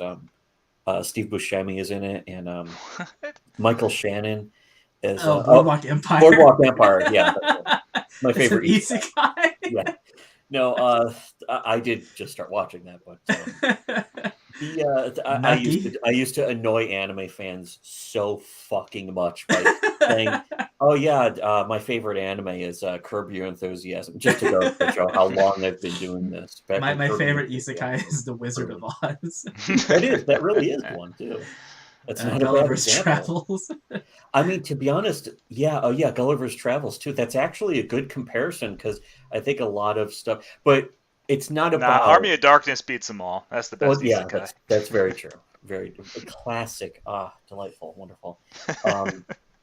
But I mean, it's not about so much the source because you could say, oh, they ripped off of, but it's not really even that. It's like anything can take the sort of a premise or an idea and completely take it into a new direction, do something new with it, or even if it's not original at all, if it's interesting or funny in any different way. I mean, that's some of the biggest appeal of anime is seeing the same things with different twists on them sometimes. I mean, not so much for me. Yeah, and I think it's Chronicles of Narnia, that's another good example. Tyler Carpenter and I Goldfinger. Goldfinger's his favorite. Goldfinger. Richard the Fox says my favorite Lupin third movie is Goldfinger. Okay, yeah, I can see that. Okay. Yeah. Goldfinger though is the best Bond movie, for sure. I actually really liked Skyfall a lot. Really? Yeah. I like Casino Royale better than I like. Yeah. I did like that one a lot. You know, it's weird because if they started doing the Star Trek curse where it's like good movie, not as good, good movie, not as good. Hey, I'll tell you, Thomas, where you and Chuck Dixon will get into a fight. He loves Star Trek, but his least favorite series is Deep Space Nine. Oh no! Well, I'm not too surprised. I know a lot of people. Isn't it the sitcom Star Wars where they're not Star Trek where they're not like traveling the universe? They're all just kind of like chilling at a space station and just get into hijinks. That's what I was warning people about with Chuck. It's very divisive. I like Chuck, and he gives good advice, but I don't know if I've agreed with any of his tastes. Well, I mean, it's still important to be able to listen to advice. Like we said a long ass time ago as well, is that sometimes you want to listen, or you got to be your own worst critic. Like, imagine what the person who hates you the most in the entire world is going to say about your comic. Think about that, but you don't have to change your comic based on that. Yeah, you just anticipate it. And there's a part of you that will internalize it and just realize that there's limitations to the form that you have, or just some improvements that you can make. And that's what we do. I mean, I don't know if you and I had talked about this, but after Common America 5 came out, we did get some feedback, some criticism. Oh yeah, I remember that. Because the idea was that maybe the series is starting to just spin its wheels, or it's like I don't know if it's going to go somewhere strong. It's really because it was a fresh start on a right, new and arc their biggest complaint was bloat. They were like, well, it's too many it's getting things. there's a lot of stuff happening, and then some of the counter criticism was, no, they have to set it up because they have no more villain anymore. So obviously they need to set up what's happening. And Mark and I talked about it because internally, what we know is we're not just setting up right. For this arc, we're not just setting up for this saga. We're setting up for at least 2 or 3 more. So we front load everything, but we have to decompress the next volume to assure people that no, it's not something that you're going to be looking forward to every volume. It's something that's going to be happening per episode, where what you've already gotten all the information you need. Now you can sit back and relax as you watch it unfold. But it's something that we still keep in mind in the back of our heads, because it's like, now just remember, you don't want that one dude saying the same thing last time about this book. I mean, because sometimes the one dude will be like, "Oh, I still like it," or sometimes he'll be like, "I'm done with your series. Fuck you." I don't know. It depends on what, because there's a lot of people with a lot of expectations. We had one person say that, and he was like, what did he say? He said, I think I remember that. He said she didn't do anything heroic, and I'm disgusted by the fact that she does superhero stuff and wants to make money. Oh, you know what? The other thing I remembered was she's wearing a skirt now too. That's another one. And there was a guy, and like his whole Twitter feed is about anti-censorship. And he had messaged me, and he was like, "You better not be doing this because you're self-censoring. I am not going to support you again if you do that." And I'm like, "What in the world?" She's a fashion designer, so her clothing is going to change. Yeah, I was like, she's going to add like sometimes it's a skirt, sometimes it's a leotard. I mean, she's going to change up her fashion. I mean, why is? Well, it was the fact that he was so bombastic about it. Like he automatically. He's actually pissed. Yeah, he was actually. He was really bad about it, and I was like, mad. Whoa, this Yeah. But we take all of that. We take all of that into consideration, obviously, but still. No. Yeah, I mean, I read the PDF that Tim sent me of Common America 6, which is going to be the next book after the one we're doing now, so that's going to launch in the fall or the winter. How does that end? I won't tell you. Oh, you're not getting me this time, Thomas. I almost had you. Yeah, no, I mean, I reread that one, and that was the one where we put a lot of editing and work into that one, and I was rereading it right now, and it's like, I think anybody who was like, oh, they front loaded volume 1, they need to, or volume 5, they need to decompress. I think they're really going to like volume 6. So if all the people who just didn't, just flip us off and walk away, I think they're going to be rewarded by reading volume 6. You'll win them back. Yeah, we're going to win them back. I mean, there's definitely an element of people like, I'm leaving, and then it's sort of like that.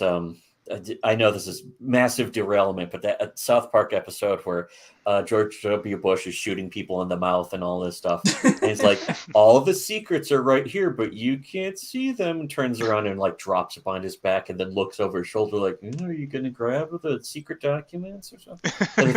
That's what people like are expecting. It's like, I'm going now. For sure, bye.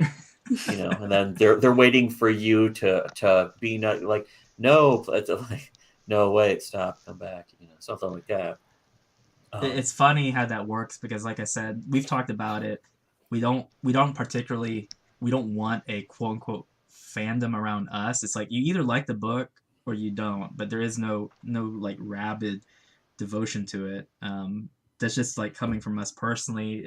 We can see how it leads to a lot of like unhealthy behavior. But this happened where on the last campaign that we had, there was a guy, and he was pretty mad at me for whatever reason. I think it was because we didn't offer like the 3D file with the Indiegogo campaign, and he essentially makes me, whenever someone gets mad at you, it just makes me laugh. Well, he essentially said like, I think that's unprofessional, and I'm not backing you again. And I'm just like, okay, that's fine. Like, there's nothing I can do. I mean, it is what it is. And then I looked, and apparently on Twitter he was like, "Oh, I just backed him," and I was like, "What? Like, you said that you wouldn't do it, but I'm not gonna say anything." Like, okay, there's a weird aspect, like the terminology of the whole situation, the scene, that kind of thing, where like, I understand fan means anyone who just likes something, but it's also the original, just like, again, classic motion picture, The Fanatic, directed by one of my favorite Grammy award-winning composers, Fred Durst, did that movie about a guy Visionaries cartographer from the visionary mind of Fred Durst. Fred Durst. Yeah, he did that movie about John Travolta as an actual legitimate, like, mentally retarded guy who's a fan of an actor, and it's about how, you know, is he too much of a fan, but then the actor is an asshole and this kind of thing. I actually kind of liked the movie in a stupid way, but it's like that's the original terminology of a fan, is somebody who is basically obsessed to the point of missing the point or something. And it's and the thing is that fans are a good thing to have, though. Ultimately, you want somebody who's going to keep following you. You want somebody who's going to keep, as a fan, you want something that you're going to be able to keep enjoying consistently. That's one of the hardest things these days. I just wish there was a different. I just wish there was a different word, like we've talked about, like enjoyer, appreciator, or something. Yeah, which is so much more awkward to say. Yeah, it though. is. It There's just just nothing in our work as lexicon well. to describe it. But it's still like a good thing. Oh, what'd you say, Dannphan? I said it's just like a reader. Yeah, exactly. Reader. Like and in a way, reader, that works, but it's also like it almost just doesn't sell enough. It's like, I like this thing, but I mean, it still does work. So again, it's like the English culture, American culture is in this weird situation. Tim was talking earlier about how Ninja Turtle fans, or people who were Ninja Turtle fans in the '90s, are so well adjusted now. But you know who used to be the most well adjusted fans? Like, he would see them at like Star Wars weekends. Star Wars fans from the '70s and the '80s all grew up to be really normal people.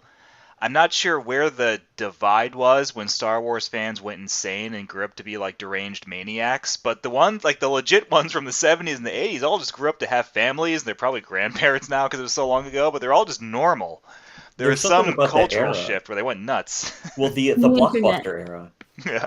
I think it was probably the internet, because I agree. Yes. When I was a kid, I didn't know. Oh, there's even web comics about that, like the without the internet. It's like, I want to be a cat when I grow up, and then they just grow up and it's like, now I work at an office and then with the internet, I forgot who did the comic originally, but with the internet, now they're a cat, and it's like, oh, great, thank you, internet. Well, when I was a kid growing up, I didn't know any other kids that liked Star Wars, but you did have a word for people who like Star Trek. You called them Trekkies. Trekkies. And then Trekkers, and people got pissed off. It's like, it's not Trekkers, it's Trekkies. Right. But there was nothing for Star Wars. If you like Star Wars, you weren't called like a Warzy or something. You were just like, oh, you like Star Wars? Like, yeah, I guess those were good movies. And that was You're just a person who saw the movies and liked them. Actually, so when I was a kid, my mom actually bought me like a subscription. It was like a yearly subscription to like Lucasfilm magazine, which came out like quarterly.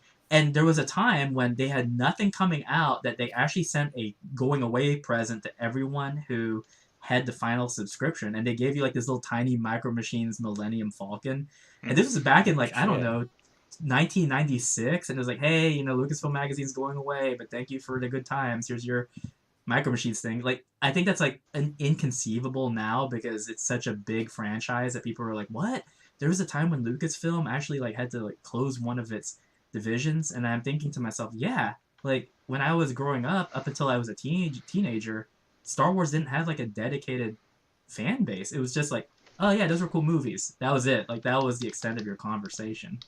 Yeah, we should blame Windows 95 more than the internet, because that's what got people on the internet the most, was Windows 95. I knew it. Jim Tuner says it's all the 90s kids who went nuts. Yeah, we should take all the 90s kids, put them on a big boat, and sink it halfway. That's what I like about him. But I remember one of the first websites, one of the first things I even went on a computer to do. Ate my balls? No, it was before that. Jeez, we're old.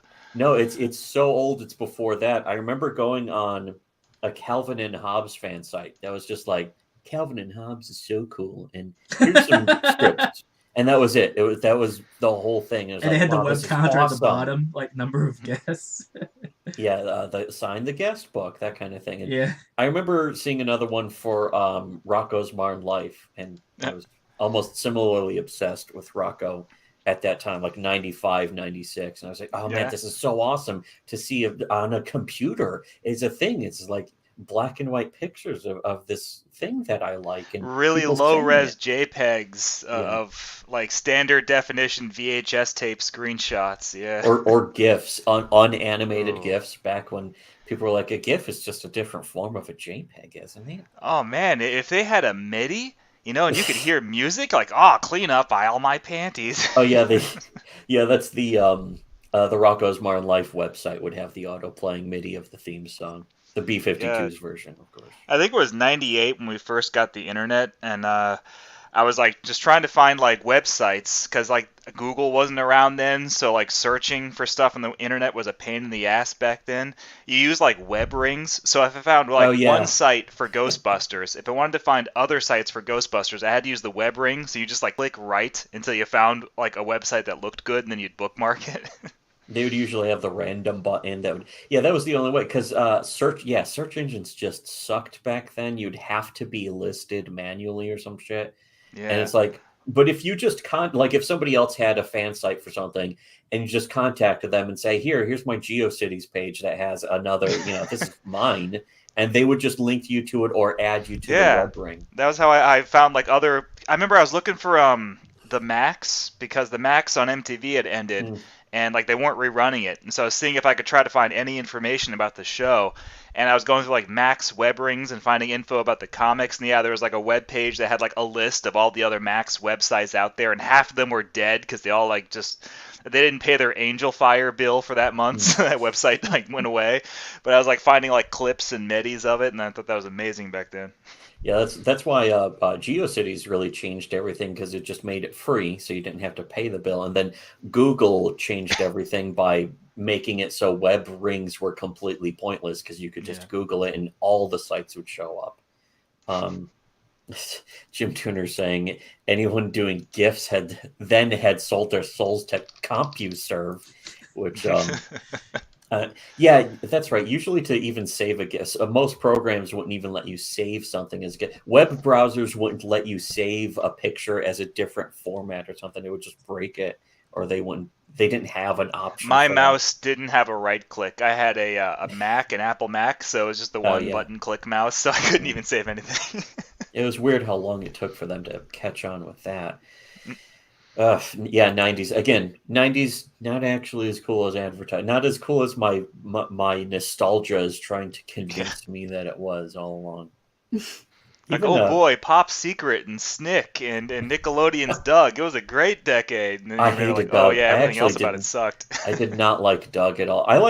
Here's the thing. I liked Rocco's Modern Life a lot, and I think I recorded it got to the point where I was buying TV guides just to see if a new episode that I didn't have on tape yet was going to air sometime throughout the week.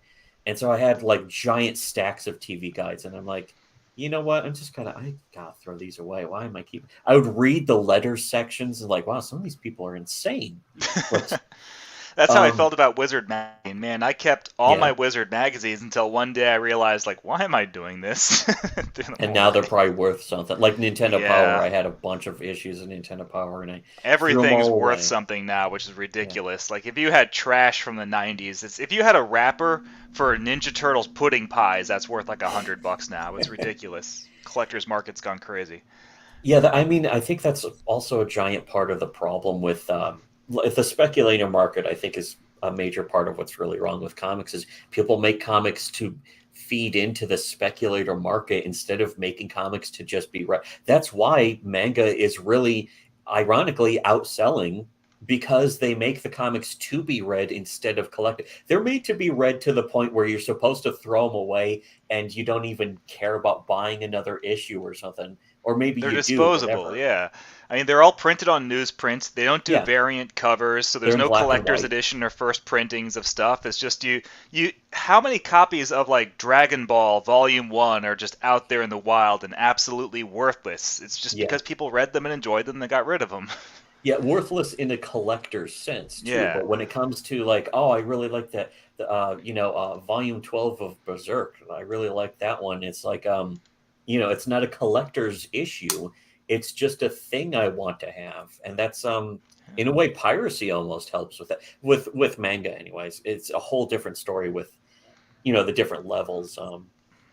But I mean that's a different argument too. That's a whole different video series in a way. That's another stream for another day. Yeah. But anyway, the Common America, or Black Ops Common America and Soul Finder, blown up, of course, as usual. Fucking, I didn't have you guys on to plug it, but it is it's available out there on Kickstarter. Kickstarter, it's funny because again, a lot of people like a Kickstarter literally worse than the Holocaust, whatever. But Kickstarter's definitely doing better business. You guys did the first ever simultaneous launch of Kickstarter and Indiegogo. And Indiegogo is like just less money, I think, because people get used to the Kickstarter first. But I think there's a lot of factors that's I mean, there are good things about Indiegogo that we like more than Kickstarter. And there are things about Kickstarter we like more than Indiegogo. They're both good. But, I mean, I think most of our customer base, just going by this, appears to be on Kickstarter. Yeah, the survey thing for Kickstarter is the biggest downside, for sure. It's the worst. And every time they send me a real survey to ask me my opinion, I always tell them, you have got to change that because there are people out there who aren't in tech. For people who don't know, the reason why the survey system is as it is because in its inception with Kickstarter, there were projects that took years to make. And so it was just understood that you won't be able to deliver something. So they made it so that on the back end, you'd have to wait a while to actually get that survey. And there's a good chance that your address will change. But a couple of things, obviously that's changed where now you're marketing other things that can be produced quicker, like comics. So it doesn't really make sense to have it going out for so late. And the second thing is, why did they call it a survey? Like, it's such a terrible name for the thing that collects your address. It's bizarre. But you call it the address. They fill in your address. It should be confirmation, payment and address confirmation. I mean, that'll wake people up and make them do it. You call it a survey. Every time I buy something off Amazon, they send me an email saying, "Take our survey to tell us your satisfaction." It sounds optional. It's the worst language. Yeah, it's like information that we're going to sell to some other corporation, and you're going to get all sorts of junk mail based on this because of this survey. You made the mistake of filling out a survey, but yeah. There was so looking at the markets though, Kickstarter is a bigger market than Indiegogo. However, and I'm surprised no one's pointed this out yet, but I'm surprised no one said like, well, actually, one of the people you like did not have that experience, and that's Doug TenNapel. When Doug TenNapel launched Earthworm Jim, I think he was on Indiegogo first, and he actually outsold his Kickstarter numbers. So I think some people might behind the scenes be saying, well, it's not true because if you look, Earthworm Jim outperformed on Indiegogo. Or it's the fact that it was an Earthworm Jim property combined with the fact that it's Doug TenNapel. And so even people from Kickstarter would migrate over to Indiegogo because they thought, well, this is going to be the only place to get it. I'm going to get it here. So that pool was already exhausted by the time he went to Kickstarter. The only reason we're saying that from anecdotal experience that the Kickstarter market is just simply bigger is because of the response we got from Kickstarter when we launched over there. We had so many people messaging us saying, I have never heard of you guys. Like, where can I find some of your other stuff? What have you worked on? Yada, yada, yada. And not just that, but that Kickstarter number has grown with time. But on Indiegogo, we're actually seeing kind of this roller coaster fluctuation, but mostly on the decline over there. And I'm hearing the same thing from other creators who have very similar models that, well, if it's true that the markets are sort of independent from each other, you would think that it doesn't, respective of each other's markets, you would see equal growth on both sides. But we're not seeing that. We're only seeing the upward growth on Kickstarter. Indiegogo is a crapshoot. For our campaign right now, it is higher than where it was last year, but on Common America 5, it was lower for sure, both in money and in backer number than where it was from the previous campaign. So there's a lot of stuff going on. We'll put it that way. Yeah, too many factors, but yeah, Kickstarter seems like almost the safe bet actually when you're because they have a specific section for comics. They have a specific mindset for comics. There's like Kickstarter for funding comics, it's its own thing in a way from the rest of the site, even, which is good. But at the same time, it's like if you can crowdfund, if you're able to crowdfund on as many places as possible and really rake in all the money from all these different angles, it's like you should do that. You should get your comic seen by as many people as possible. Well, intentionally limiting yourself really doesn't make sense, even for moral reasons. I don't think there's a moral reason to not try and advertise or get your comic seen. But one thing that was being pointed out was I do think they should let you put your address right up front on Kickstarter and be like, this is my address, so you don't have to fill it in later at all. And then it can just remind you, here, this campaign ended. Let me make sure your address is up to date, because the instead of calling it a survey, just call it like a up to date address thing. Let's see. I think generally a few extra things to wrap up. I noticed Dannphan has a few comics. Sonic City Witch. I actually read that one because it's available on your website, right? And you sell them through the website. Yeah. Right now I'm putting up like the digital. Originally it was supposed to just be one graphic novel, but I split it up into issues and I'm posting those digitally. Yeah, there's PDF sales and stuff. The one thing I would usually have a problem with PDFs, but it's like such a standard now. I have to sell comics through PDFs digitally too, and so it's like, and it works at least. You can open a PDF in the Brave browser, or I think Chrome possibly. So you don't even need that stupid Adobe reader, which is right. And I honestly prefer just reading in the browser than like those dumb CBR things. Yeah, that's what I'm used to, is read I think the most comics I've ever read in my life were on just web browsers. Usually, again, just pirating. It's like, oh, Berserk, here's a website that has all of Berserk, and just click and the next page, click and next page. And it's like, oh, that's easy. But the scroll down, that works too.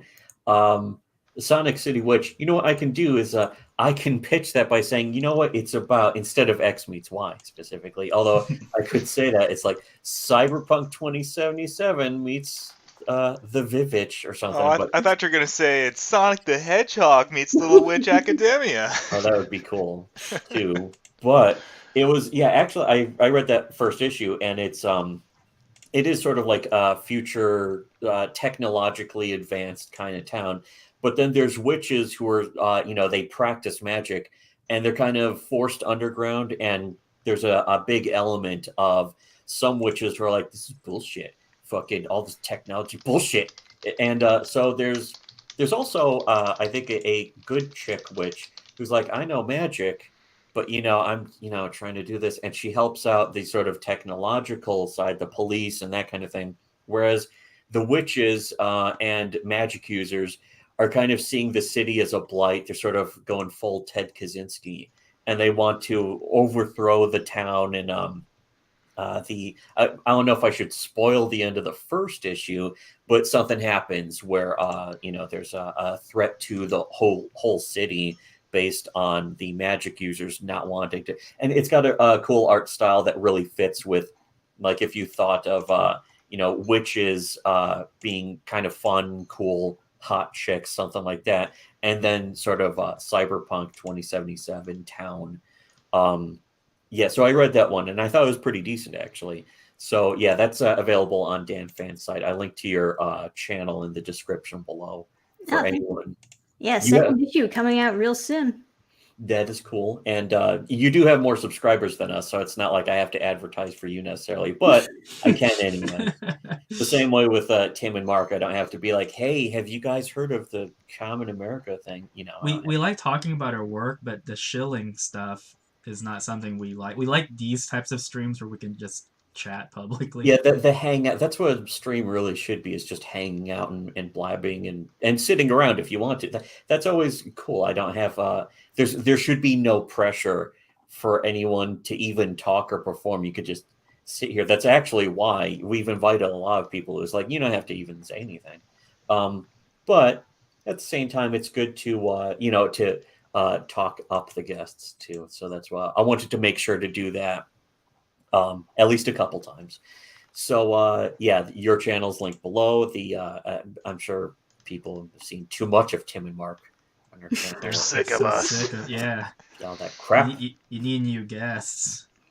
Yeah, that's kind of what I'm trying to do. But anyways, yeah. We could have talked. One of the things I also could have talked about is Common America. Now I feel like it's like going to overshadow everything. But one of the things I was really enjoying about Common America that you don't see enough with even comics YouTube, you see it sometimes with a few other people. That's why I actually wanted to invite Dannphan on this, because Dannphan is not that you've done a bunch of videos about Common America, but there's readership that talks about, like, here, this happens in Common America that I really like, and here's this part that I enjoy. Instead of just talking up the art, there's sort of a new element that I really would like to see more of people explaining what they like about comics by saying, here, this part, I like this part where they say this and they do this, and this happens because of this. You see that with Common America, where people are like, oh, I really like this part where Carly says this, or they have this interaction, or a panel becomes like reposted like a meme and that kind of thing. And I think that's where a lot of what web comics have been like that for a long time. I mean, even the Lost comic with Control-Alt-Delete, that at least still, whatever you might say about that, it's still pretty famous. And that shit's funny. I mean, yeah, the permutations of it are funny and all that, but I mean, Buckley, if he can be upset about that, maybe people misunderstood the intent of his comic, but that made him famous. Maybe he can capitalize off that. I think he sort of misunderstood his own intent of his comic to some extent. But again, there's a huge element of that I think a lot of people don't appreciate, but is still there. There's an appreciation, but it's not. It's almost not conscious. Like, if there's a collective subconscious throughout the whole of American culture and comics. Like, we've been saying that like, people read more comics than they ever have in America. It's just that they usually read it on Twitter or social media or a meme. Some image macro is essentially a really simplistic version of a comic. So comics are bigger than they ever have been, and probably will just keep getting bigger and more and more. It's just a question of monetizing it or turning it into, or structuring it too. Turning it into a solid story, that kind of Jim thing. Tuner in the chat says he wants to hear more about Gadget. We forgot to. This whole stream was really supposed to be about Gadget, essentially, but you keep my waifu's name out of your mouth. So yeah, Mark was telling me the interesting history about Gadget. The one female character in, like, the whole small anthropomorphic Disney universe stuff that I'm surprised not a lot of people talk about is Clarice, like the girlfriend mouse that Chip and Dale were constantly fighting over. The one that wasn't Gadget, the one they're actually fighting over? From like the 40s, yeah, from the old shorts. Oh, the old, okay, I was going to say, that's not in Rescue Rangers. Yeah, and in the recent cartoons, they made her like this, I don't know, kind of a side of the hair shaved girl. But I had posted something on Twitter and it went nuts. Like, people were retweeting it and being like, what the crap is this? And I was like, whoa, that's crazy. But our Japanese readers were like, oh, really? This is what she looks like in Tokyo Disney. And it's just like her classic version. Like, she's cute and stuff. But it always, when Mark had told me about the whole Gadget and like the church and cult around her, I was like, really? That was like a thing? I mean, yeah. Well, really? So you mentioned like Clarice Chipmunk. It's funny because in Japan, she's a really popular character. She was only in like one short back in like the 40s, but she's a regular costume character at like Tokyo Seas Disney, like the Japanese Disney World. And it's because she's the one character who's allowed, like the costume character who's allowed to be sassy and like sexy. So she's allowed to like shake her hips and do kinds of weird things. So she's really popular in Japan. this really obscure character who most Americans wouldn't know is like hugely popular in Japan. They make like Disney pins and Disney patches and Disney memorabilia just of Clarice just for Tokyo Seas Disney. but they're the only ones who care about Clarice.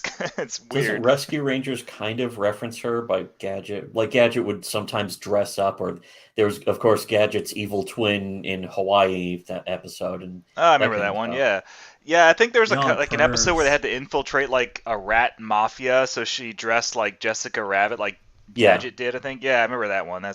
Jeez, I haven't watched Rescue Rangers in a really long time, and I kind of think that Lonely Island Boys movie, whatever it's called, I kind of think it was made for people who hadn't watched Rescue Rangers since the 80s or the 90s and just had vague memories of it.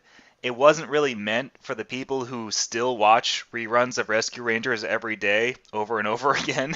for the Russian church cult. Yeah, the Russian Church of Gadget people, those kind of creeps. Yeah. You know, when you said that there was like a Russian cult, I mean, apparently you told me about this a few years ago, and I completely forgot about it.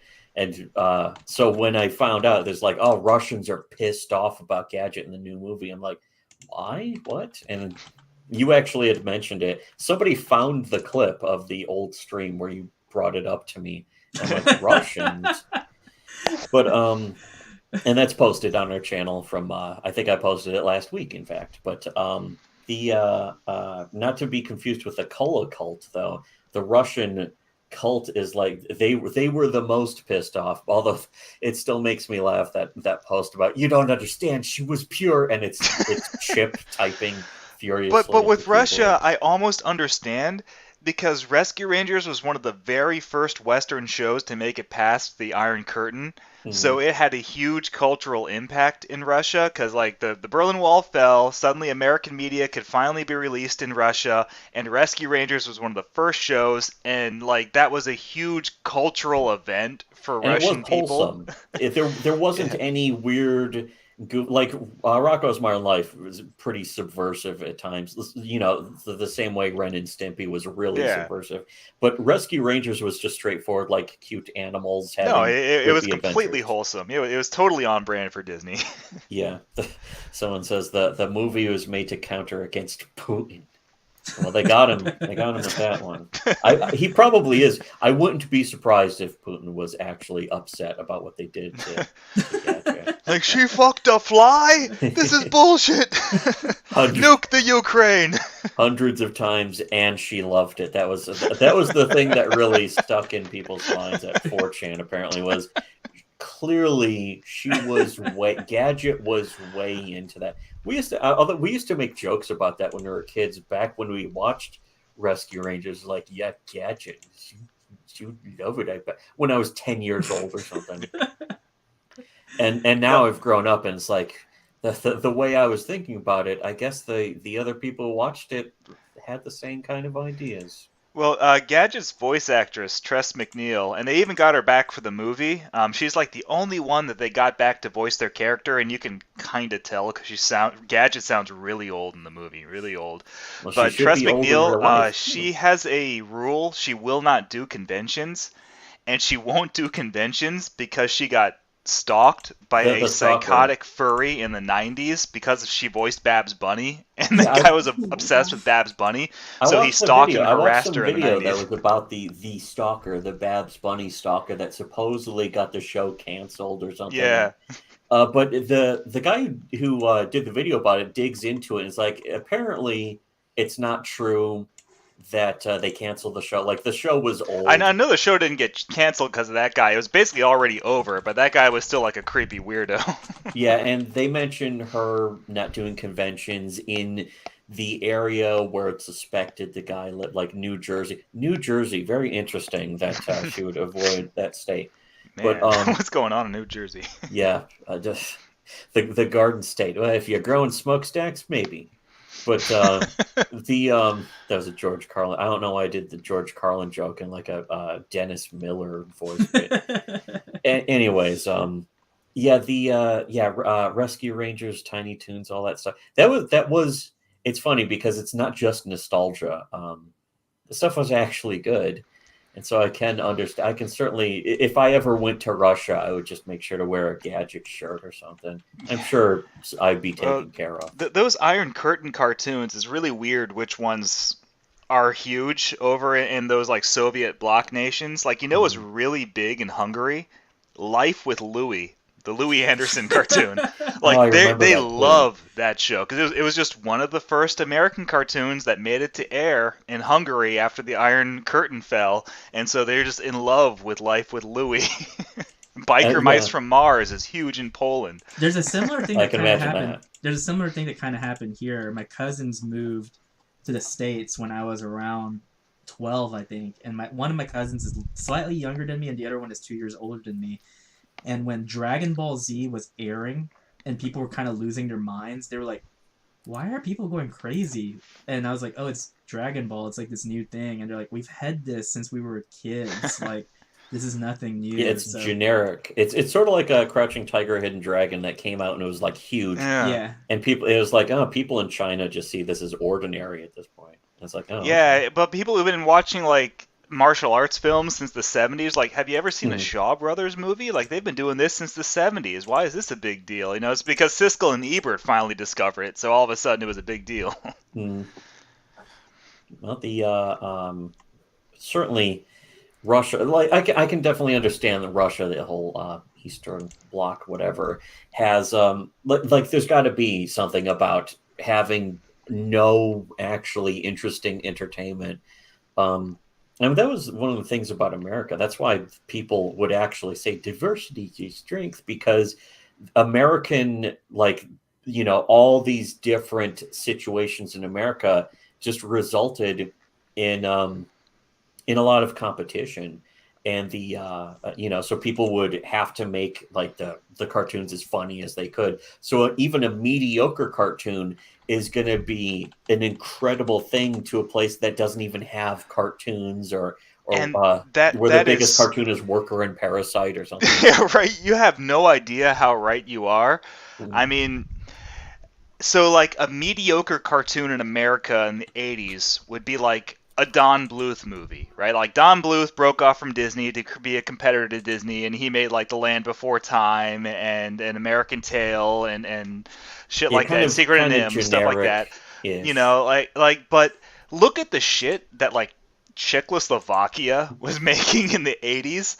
I watched one that just got released on Blu-ray called Delta Space Mission, and it's just absolute fucking dog shit. It is terrible. The animation is garbage, and this was released theatrically in the Czech Republic or whatever they called themselves in the 80s, and it was a huge deal. Like this, that was their animated Star Wars in the 80s, and it looks like it was made in like the 30s.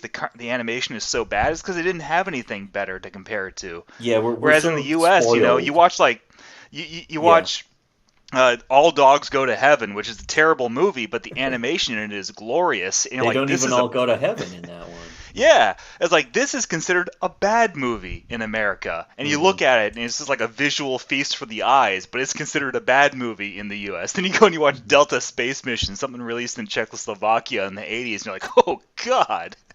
Yeah, it's like all gray, and it's like we couldn't really afford a lot of colors, and and just simple things like story structure. We didn't think we were spoiled by getting stuff like that in kids' movies, but who would have thought? So, yeah, I think once we get to Czechoslovakia, that's a good place to wrap up, isn't it?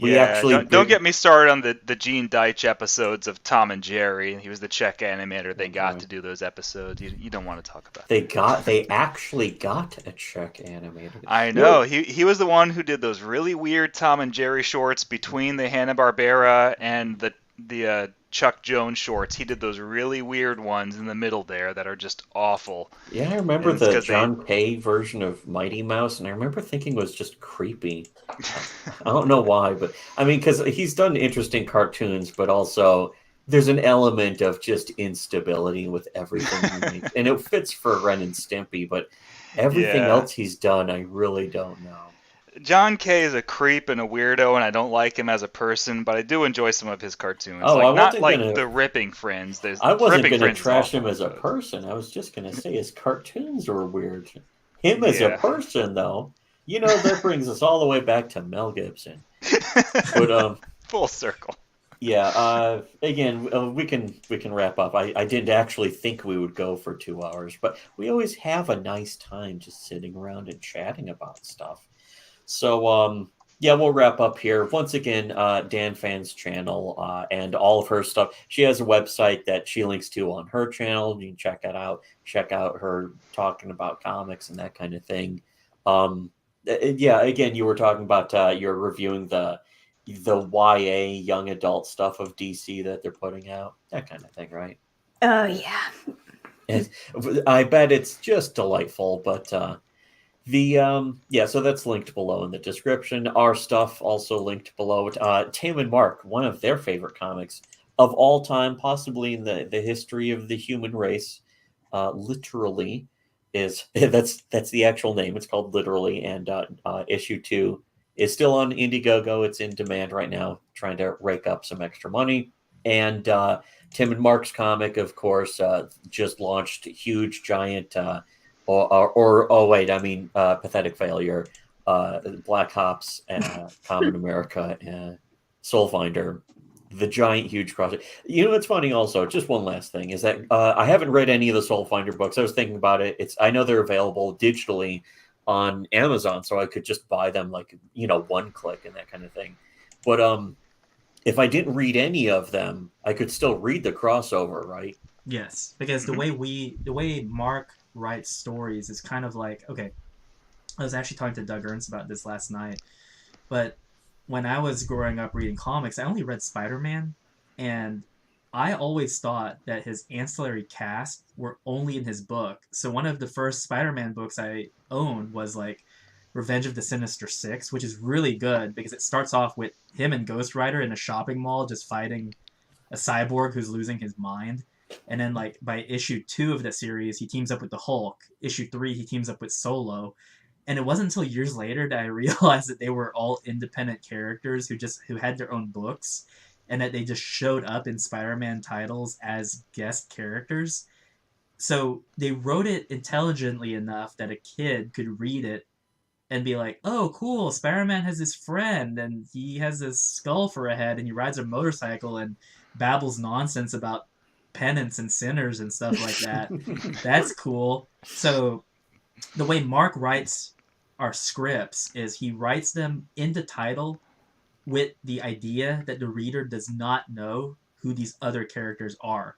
So they have to be almost reintroduced into the work, but treated as if it's the first time that you're seeing them. So, for example, in this crossover, when the Soul Finders appear, we explain like who they are in a very quick. There's not even a montage. We just say like, well, the Vatican is really concerned because you have a relic, and so it's actually putting some of its kind of deep ops people in charge of this particular mission, and one of them is this guy. And that way, if you haven't read it, it's like, that's it. That's literally all you need to know. That is cool then. Because I did, of course, I find it basically every time you guys do a crowdfunding, it's like I can spare $10 or plus $6 shipping. That's even though I tell you not to, I'd just like send the stuff to you for free if you want it. Yeah, how much stuff can you send me for free? But the thing is that they're the only books that I buy, really. They're the only crowdfunding campaigns that I give any money to. And it's like, if I had other crowdfunding campaigns or other books to buy, which I have bought a few other comic books, but it's so rare that it's like, why would I even, sit and wait? Plus, like initially, I was thinking,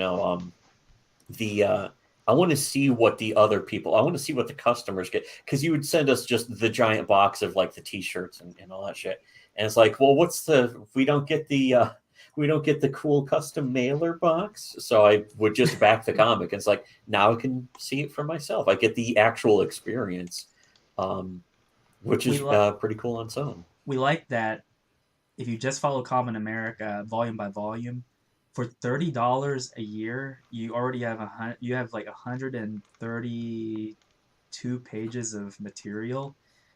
So we like to at least keep it affordable, so it doesn't hurt people's wallets. There's been a lot of speculation in terms of like, oh, those guys don't make any money on these books, and it's like, well, I don't know, but you don't make money, or that they've failed or something like that. Just all sorts of bizarre stuff. They assume that we're paying like $8 per hardcover. And it's like, well, I don't want to go into numbers, but we're not paying $8 per hardcover. I can tell. I actually did think that your guys' overhead was like 100%. I think I said that last week. Your overhead's 100%, and you basically don't make any money, which I know used to be true. Yeah, we do make money for sure, but a lot of people think like, oh, if they're making like 100K, they get to keep 90K. It's like, no, our overhead is not just 10K. We both still have our day jobs. Yeah, there's a reason why. I mean, I think that if we wanted to be risky, we could probably quit them, but like, nah, I don't need that kind of stress right now. No. Maybe give me 2 years and we'll see who wins the next election, and then I'll decide if I have that kind of stress or not. Yeah, it's ironically less stressful to actually have this as a hobby and a full-time vocation or work than it is to just quit it, because then the stress is you have to make all your money through the campaign somehow. Yeah, and then if it doesn't make as much, if there's even a little bit of a dip, it's like, oh no, my car's going to get repossessed tonight. Yeah. But exactly. Yeah, so I wanted to. I was thinking about doing a Kickstarter soon-ish. I think maybe next week, just for extra funding for literally to pay the artist. That's really all it's for. Dannphan, are you planning to do any crowdfunding campaigns? Not anytime soon, at least. Right now, I'm just focusing on releasing the second issue of Sonic City Witch, which will, of course, be on the website. So. All right, yeah, and the websites you can find that by going to your channel too. In the info part, it's just dannphan.com, isn't it? Yeah, it's burningstarcomics.net. Oh, yeah, okay. I guessed just completely randomly. So, but I think I've actually been there. So is like, what is it? My memory is not good. Once you turn 60 years old or 63 years old, memory's just not as good anymore. But anyways, yeah, so that's good.